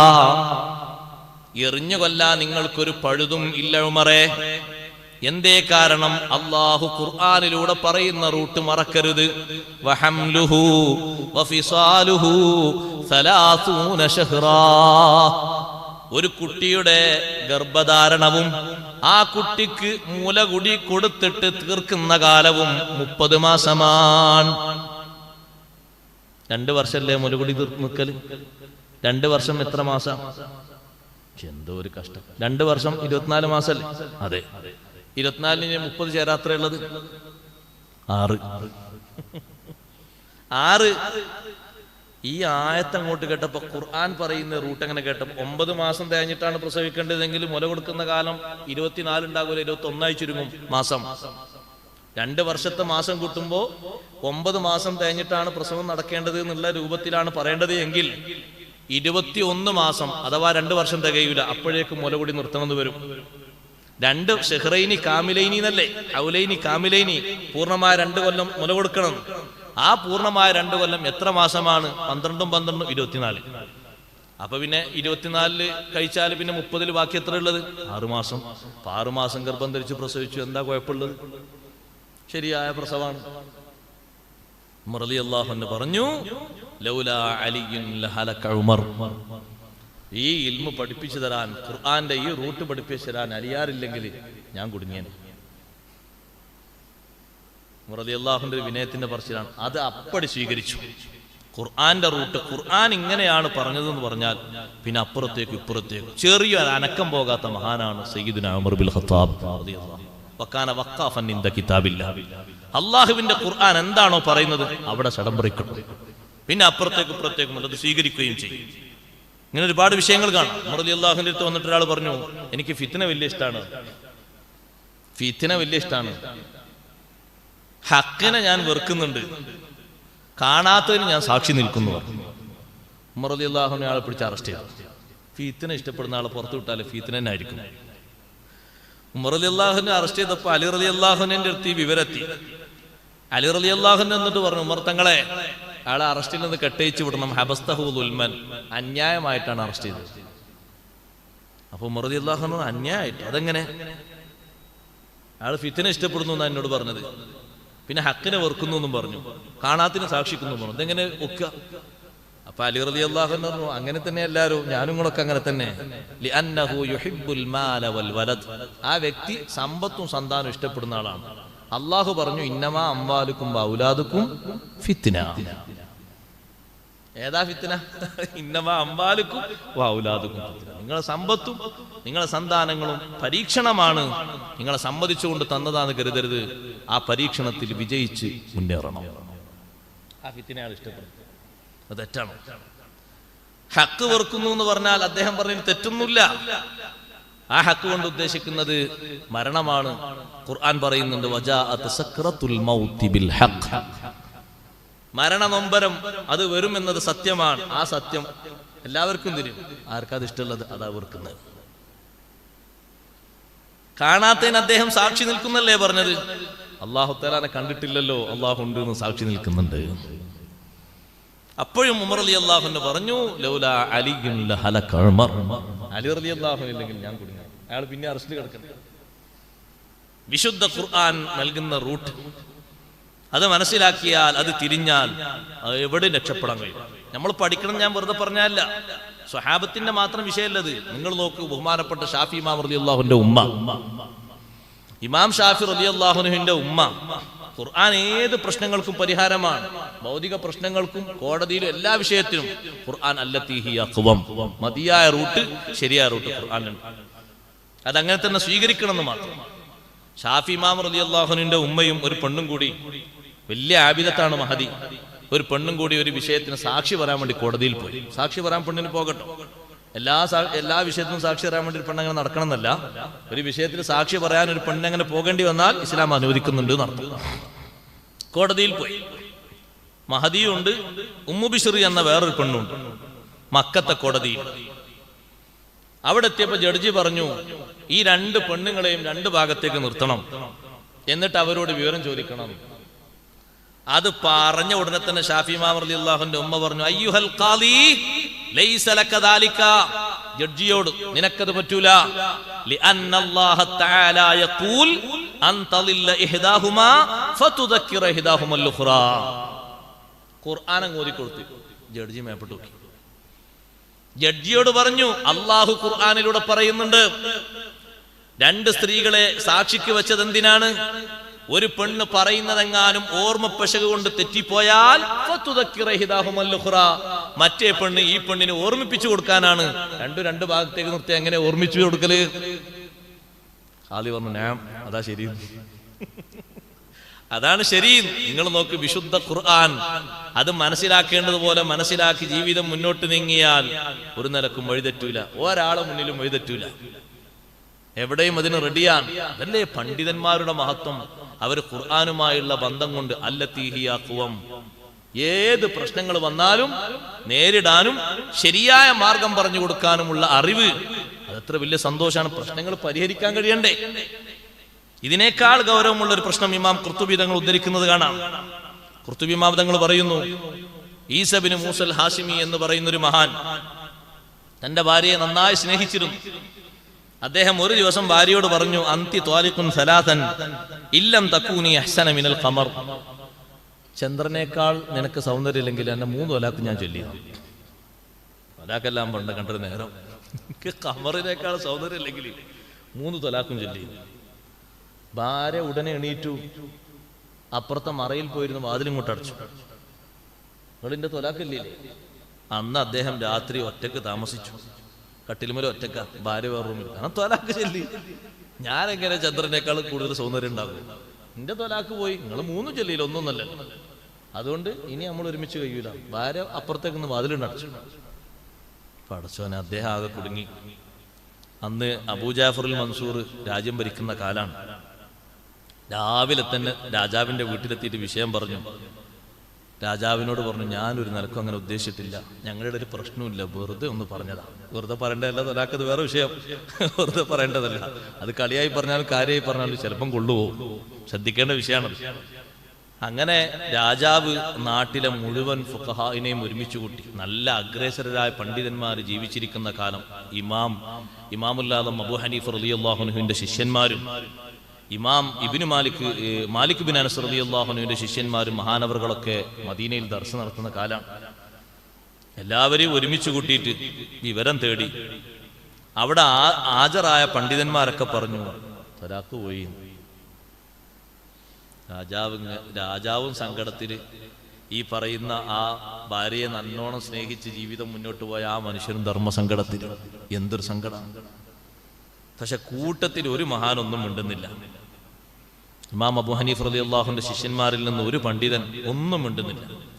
അപ്പൊ മൻസൂർ രാജാവ് ചോദിച്ചു, എന്താ നിങ്ങളൊന്നും മിണ്ടാത്ത്? എല്ലാരും പോകുന്നു. അപ്പൊ അദ്ദേഹം പറഞ്ഞു, ഞാൻ പറയുന്ന പോകൂലെന്നാണ്, അതുകൊണ്ടാണ് മിണ്ടാത്ത്. തലാക്ക് പോകൂലെന്നാണ്. അപ്പൊ രാജാവ് ചോദിച്ചു, അതെങ്ങനെ തലാക്ക് പോകൂലെന്ന്? ബിസ്മിൻ ചൊല്ലി ആയത്ത് ഓതി കൊടുത്തു. ലഖദ് ഖലഖ്നൽ ഇൻസാന ഫീ അഹ്സനി തഖ്വീം. അല്ലാഹു ഖുർആനിലൂടെ പഠിപ്പിച്ചിട്ടുണ്ട്, നമ്മൾ മനുഷ്യനെ സൃഷ്ടിച്ച് സംവിധാനിച്ചത് ഫീ അഹ്സനി തഖ്വീം, ഏറ്റവും സുന്ദരമായ ആകൃതിയിലാണ്. ഏറ്റവും സുന്ദരമായ ആകൃതി. അത്ര സൗന്ദര്യത്തിൽ അല്ലാഹു തആല ഒന്നിനെയും പഠിച്ചിട്ടില്ല. എന്നിട്ട് പറഞ്ഞു, അമീറുൽ മുഅ്മിനീൻ ഫൽ ഇൻസാനു അഹ്സനുൽ അഷ്യാ, മനുഷ്യൻ ഏറ്റവും നല്ല സൗന്ദര്യമുള്ള വസ്തുവാണ്. വലാ ശൈഅ അഹ്സന മിൻ, മനുഷ്യനേക്കാൾ സൗന്ദര്യമുള്ളവർ ഒന്നും, ഖമറല്ല ശംസല്ല, ഒന്നുമില്ല. മൻസൂർ രാജാവ് ആ വ്യക്തിയോട് പറഞ്ഞു, അൽ അംറു കമാ ഖാല റജുൽ, ഈ മഹാൻ പറഞ്ഞതുപോലെയാണ് കാര്യം. അതുകൊണ്ട് പെട്ടെന്ന് ഭാര്യന്റെ അടുത്തേക്ക് പോയിട്ട് വിഷയങ്ങൾ അറിയിക്കണം. അദ്ദേഹം തന്നെ നേരിട്ട് ഒരാളെ പറഞ്ഞയച്ചു ഭാര്യയുടെ അടുത്തേക്ക്. ഭർത്താവിനനുസരിക്കണം, ത്വലാഖ് പോയിട്ടില്ല. ഒരു കുടുംബത്തിന്റെ, ഒരു നാടിന്റെ, മക്കളുടെ, പരസ്പരമുള്ള ആളുകളുടെ മനസ്സിൽ വന്ന സന്തോഷത്രയാണ്. കാരണം ഖുർആനിന്റെ റൂട്ട് എങ്ങനെയാണ്? ഇന്ന ഹാദൽ ഖുർആന യഹ്ദീ ലില്ലത്തി ഹിയ അഖ്വം. ഞാൻ ആയത്തിന്റെ ബാക്കിയുള്ള ആയത്തിന്റെ തഫ്സീർ കൂടി പറഞ്ഞ് ഞാൻ അവസാനിപ്പിക്കുകയാണ്. ദ്വാരക്കാൻ സമയമായി കൊണ്ടിരിക്കുന്നു. വയബശ്ശിറുൽ മുഅ്മിനീൻ അല്ലദീന യഅമലൂന സ്വാലിഹാത്ത്, സൽക്കർമ്മങ്ങൾ, സുഹൃതങ്ങൾ ചെയ്യുന്ന വിശ്വാസികൾക്ക് ഖുർആൻ സന്തോഷം അറിയിക്കുന്നുണ്ട്. ഈമാനോടുകൂടെ തന്നെ സുഹൃതങ്ങൾ ചെയ്യണം, സൽക്കർമ്മങ്ങൾ ധാരാളം ചെയ്യണം. എന്തെങ്കിലും ഒരു സൽക്കർമ്മം നമ്മൾ കേട്ടുകഴിഞ്ഞാൽ ഉടനെ ഒരു പ്രാവശ്യമെങ്കിലും അത് ചെയ്യാതെ വിട്ടുപോകരുത്. കാരണം നമ്മുടെ ഏടിൽ ആ സൽക്കർമ്മവും ഉണ്ട് എന്ന് അള്ളാഹുവിന്റെ അടുക്കൽ നമുക്ക് സന്തോഷിക്കാൻ കഴിയും. മാലോകരെ ബോധ്യപ്പെടുത്താനല്ല, ഒരു അമല്, ഒരു സ്വാലിഹായ അമല് കേട്ടാൽ അത് ഒരു തവണയെങ്കിലും ചുരുങ്ങിയത് നമ്മളത് പ്രാവർത്തികമാക്കണം. അപ്പൊ അതും നമ്മുടെ ഏടിൽ വന്നു. അങ്ങനെയാണല്ലോ മഹാന്മാർ കേൾക്കുന്നതിനനുസരിച്ച് ഓരോന്നും അപ്പോൾ തന്നെ അവർ ചെയ്തുകൊണ്ടിരിക്കും. കാരണം ഇന്നത് കേട്ടതാണ്, ഇന്നത് പ്രാവർത്തികമാക്കിയില്ലെങ്കിൽ നാളെ അത് പ്രാവർത്തികമാക്കാനില്ലെങ്കിലോ. സ്വാലിഹായ അമലുകൾ ചെയ്യുന്ന വിശ്വാസികൾക്ക്, സുഹൃതങ്ങൾ ചെയ്യുന്ന, സ്വാലിഹായ അമൽ എന്നാ പറഞ്ഞിട്ട്, സ്വാലിഹായ അമലാകണമെങ്കിലുള്ള ഷർത്തുകളും കാര്യങ്ങളൊക്കെ ഒക്കണം. അപ്പോഴേ അമൽ സ്വാലിഹാകുള്ളൂ. അതിൽ നല്ല ഇഖ്ലാസ്, നല്ല നിയ്യത്ത് ഒക്കെ വേണം. അമൽ അള്ളാഹുവിന്റെ അടുക്കൽ സ്വീകാര്യമാകാനുള്ള ഷർത്തുകൾ, ഫർളുകൾ എന്തെല്ലാം ഉണ്ടോ അതൊക്കെ വേണം. നിസ്കാരം ഉണ്ട്, രൂപത്തിൽ മാത്രം പോരാ, അർത്ഥത്തിലും എല്ലാത്തിലും അത് നിസ്കാരമാകണം. കുളിച്ചു, നിങ്ങൾ നോക്കൂ, ഞാൻ 2 രൂപം പറഞ്ഞ കുളിച്ചു. ജുമഅക്ക് കുളിച്ചു വരുന്ന ആൾക്കാരെ കുളിക്ക് കൂലി കിട്ടുന്നവർ എത്ര ഉണ്ട്, കിട്ടാത്തവർ എത്ര ഉണ്ട്? ചിലർക്ക് തണുപ്പ് മാത്രം കിട്ടും, ചിലരുടേത് അഴുക്കൊക്കെ പോകും, ചിലർക്ക് സോപ്പൊക്കെ തേച്ചിട്ട് അങ്ങനെ ഒരു ആവേശം ഉണ്ടാകും. എന്നാൽ അത് സ്വാലിഹായ ഒരു അമലായി മാറുന്നത് എപ്പോഴാ? ആ നിയ്യത്ത് ശരിയായ രൂപത്തിൽ വേണം. അത് കണ്ടീഷൻ ആകുന്നപ്പോൾ ആ കുളിന്റെ ആദാബുകൾ മൊത്തം പാലിച്ച് ഒരു കാമിലായ കുളി കുളിക്കുമ്പോൾ അത് സ്വാലിഹായ അമലായി. അപ്പൊ അതിന്റെ മുമ്പ് ഉളു ഉണ്ട്, മിസ്വാക്കോട് കൂടെയുള്ള ഉളു ഉണ്ട്, തുടക്കത്തിലുള്ള ദിക്റുണ്ട്, കുളി കഴിഞ്ഞാലുള്ള ദിക്റുണ്ട്, ഇടയിൽ വലത്തെ ഭാഗം മുന്തിക്കണം, മുടികളൊക്കെ ചിക്കകറ്റണം, ചുളിഞ്ഞ ഭാഗങ്ങളൊക്കെ വൃത്തിയാക്കണം, തേച്ച് കഴുകണം. അതൊക്കെ കഴിഞ്ഞിട്ട് കഴിവിന്റെ പരമാവധി ശേഷം ഉളൂഇൽ ഉള്ളതുപോലെ തന്നെ അല്പം വെള്ളം കുടിക്കുകയും വേണം. എന്താ അവസ്ഥ? കിതാബുള്ളതാ പറഞ്ഞു. പക്ഷെ ആൾക്കാർ ഇപ്പൊ അങ്ങനെ പറയാം. എന്താ അത്? അതെന്നെ രോഗമൊന്നും മാറാത്തത്. ഉളൂഇൽ നിന്ന് ശേഷിക്കുന്ന വെള്ളം കുടിക്കുന്ന സുന്നത്താണ്. ലിഖബരി ഇന്ന ഫീഹി ശിഫാഅൻ. ദിനുദ്ദീൻ മഖ്ദൂം തങ്ങൾ പറഞ്ഞു, ഹദീസ് ഉണ്ട്, അതിൽ ശിഫയുണ്ട്, അതുകൊണ്ടാണ് ഇത് കുടിക്കൽ സുന്നത്താന്ന് പറയുന്നത്. നമുക്ക് ഈ ശിഫൊന്നും വേണ്ട, നമുക്ക് ഏത് മതി? അവിടെയും ഇവിടെയും നമ്മളെ ബാലൻസ് ഒക്കെ തെറ്റുന്ന കുറെ ഗുളിക മാത്രം കഴിച്ചാൽ മതി. ആ സുന്നത്തടക്കമുള്ള കാര്യങ്ങളൊക്കെ എടുത്തിട്ടുള്ള ഒരു കുളി നമ്മളൊന്ന് ആലോചിച്ച് നോക്കി. എത്ര കാലമായി കുളിക്കാൻ തുടങ്ങിയിട്ട്, ജുമഅക്കും മറ്റൊക്കെ ഇനി ഏറ്റവും ചുരുങ്ങിയത് ഉളുവോടുകൂടെയുള്ള കുളി, ഉളു കൊടുക്കാതെ ഹബീബ് റസൂലുള്ളാഹി സ്വല്ലല്ലാഹു അലൈഹി വസല്ലം തങ്ങൾ കാമിലായ ഉളു കൊടുക്കാതെ ഒറ്റ കുളിയും കുളിച്ചിട്ടില്ല എന്ന് ബീവി ആയിഷ റളിയല്ലാഹു അൻഹ റിപ്പോർട്ട് ചെയ്തു. പൂർണ്ണമായ ഉളു, മിസ്വാക്കൊക്കെ ചെയ്തിട്ടുള്ള നല്ലൊരു ഉളു, ആ ഉളു ചെയ്തിട്ട് എത്രത്തോളം ആ ഉളുവിന്റെ മഹത്വം പറഞ്ഞത്, ഇടയിൽ വെച്ച് ആ ഉളു എങ്ങാനും മുറിഞ്ഞാൽ അത് പുതുക്കൽ സുന്നത്താണ്. അത്രയും നല്ല സ്ഥാനമുള്ള ഉളുവാണ് കുളിന്റെ മുമ്പുള്ള ഉളു. നമ്മൾ എന്താ ചെയ്യാ? പൊതുവേ നമ്മുടെ സ്വഭാവം എങ്ങനെയാണ്? കുളിയൊക്കെ കഴിഞ്ഞ് പിന്നെ ഉണ്ടാവും ഇങ്ങനെ ഉളു കൊടുക്കുന്നത്. കുളിയൊക്കെ കഴിഞ്ഞിട്ടല്ലേ ഉളു കൊടുക്കുന്നത്, കുളിന്റെ മുമ്പാ ഉളു കൊടുക്കേണ്ടത്. അങ്ങനെ അമലുകൾ സ്വാലിഹി, ഉറങ്ങുന്ന ഉറക്കം സ്വാലിഹായ അമലാകണം. ഉളു എടുത്തിട്ട് മിസ്വാക്ക് ചെയ്തിട്ട് നീ ഉറങ്ങുന്ന ഉറക്കമാണോ, ആ ഉറക്കിന് എത്ര കൂലിയുണ്ട്. ദിക്റൊക്കെ ചൊല്ലിയിട്ട് അങ്ങനെ നല്ല രൂപത്തിൽ ഉറങ്ങുന്ന ഉറക്കത്തിന് മലക്കുകൾ നിനക്ക് എത്ര അകമ്പടിയേകുന്നുണ്ട്. അത് തന്നെ ആയത്തുൽ കുർസിയും ആമനുർ റസൂലും ഓതിയിട്ടാണെങ്കിൽ, മഗ്രിബിന്റെ ശേഷം ചൊല്ലാനുള്ള ദിക്റുകളൊക്കെ ചൊല്ലിയിട്ടാണെങ്കിൽ നിനക്ക് കാവൽ ചോദിക്കുന്ന മലക്കുകളുടെ എണ്ണം ഒരൊറ്റ വിഷയത്തിന് തന്നെ 50,000 മലക്കുകളാണ്. സുബ്ഹാനല്ലാഹ്. അതൊക്കെ കിട്ടുമ്പോൾ ആ ഉറക്കം എത്ര സ്വാലിഹായ അമലാണ്. ഇങ്ങനെ ജീവിതത്തിൽ ചെയ്യുന്ന കർമ്മങ്ങളൊക്കെ സ്വാലിഹാക്കാൻ വേണ്ടി ശ്രമിക്കണം. നിയ്യത്ത് പൂർത്തീകരണത്തിനല്ല, നിയ്യത്ത് സ്വഹീഹാകാൻ വേണ്ടിയാണ്. പലതിലും നമ്മളോട് നിയ്യത്ത് കൽപ്പിച്ചതാ, നിയ്യത്ത് വിടരുത്. ഓരോന്നും ആ നിയ്യത്തിന്റെ ശ്രദ്ധ എപ്പോഴും നമ്മുടെ ഖൽബിലുണ്ടാകണം അമൽ സ്വാലിഹാകാൻ.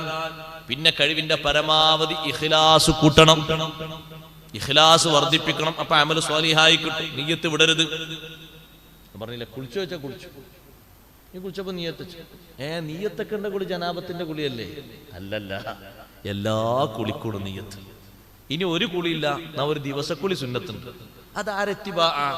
ബഹുമാനപ്പെട്ട ഉസ്മാൻ ഇബ്നു അഫ്ഫാൻ റളിയല്ലാഹു അൻഹുവിന്റെ ഇത്തിബാ. എന്നും കുളിക്കൽ സുന്നത്തുണ്ട്. അപ്പൊ എന്തായത്? ഇന്നത്തെ സുന്നത്ത് കുളി ഞാൻ കുളിക്കുന്നു നിയത്തിക്കണം. അത് പ്രത്യേക ദിവസങ്ങൾ പ്രത്യേക അമലുകൾക്ക് വേണ്ടിയാണെങ്കിൽ അതനുബന്ധിച്ച് കഴിയണം. ഇഹ്റാമിന് കുളി സുന്നത്തില്ലേ? യാത്രക്ക് കുളി സുന്നത്തില്ലേ?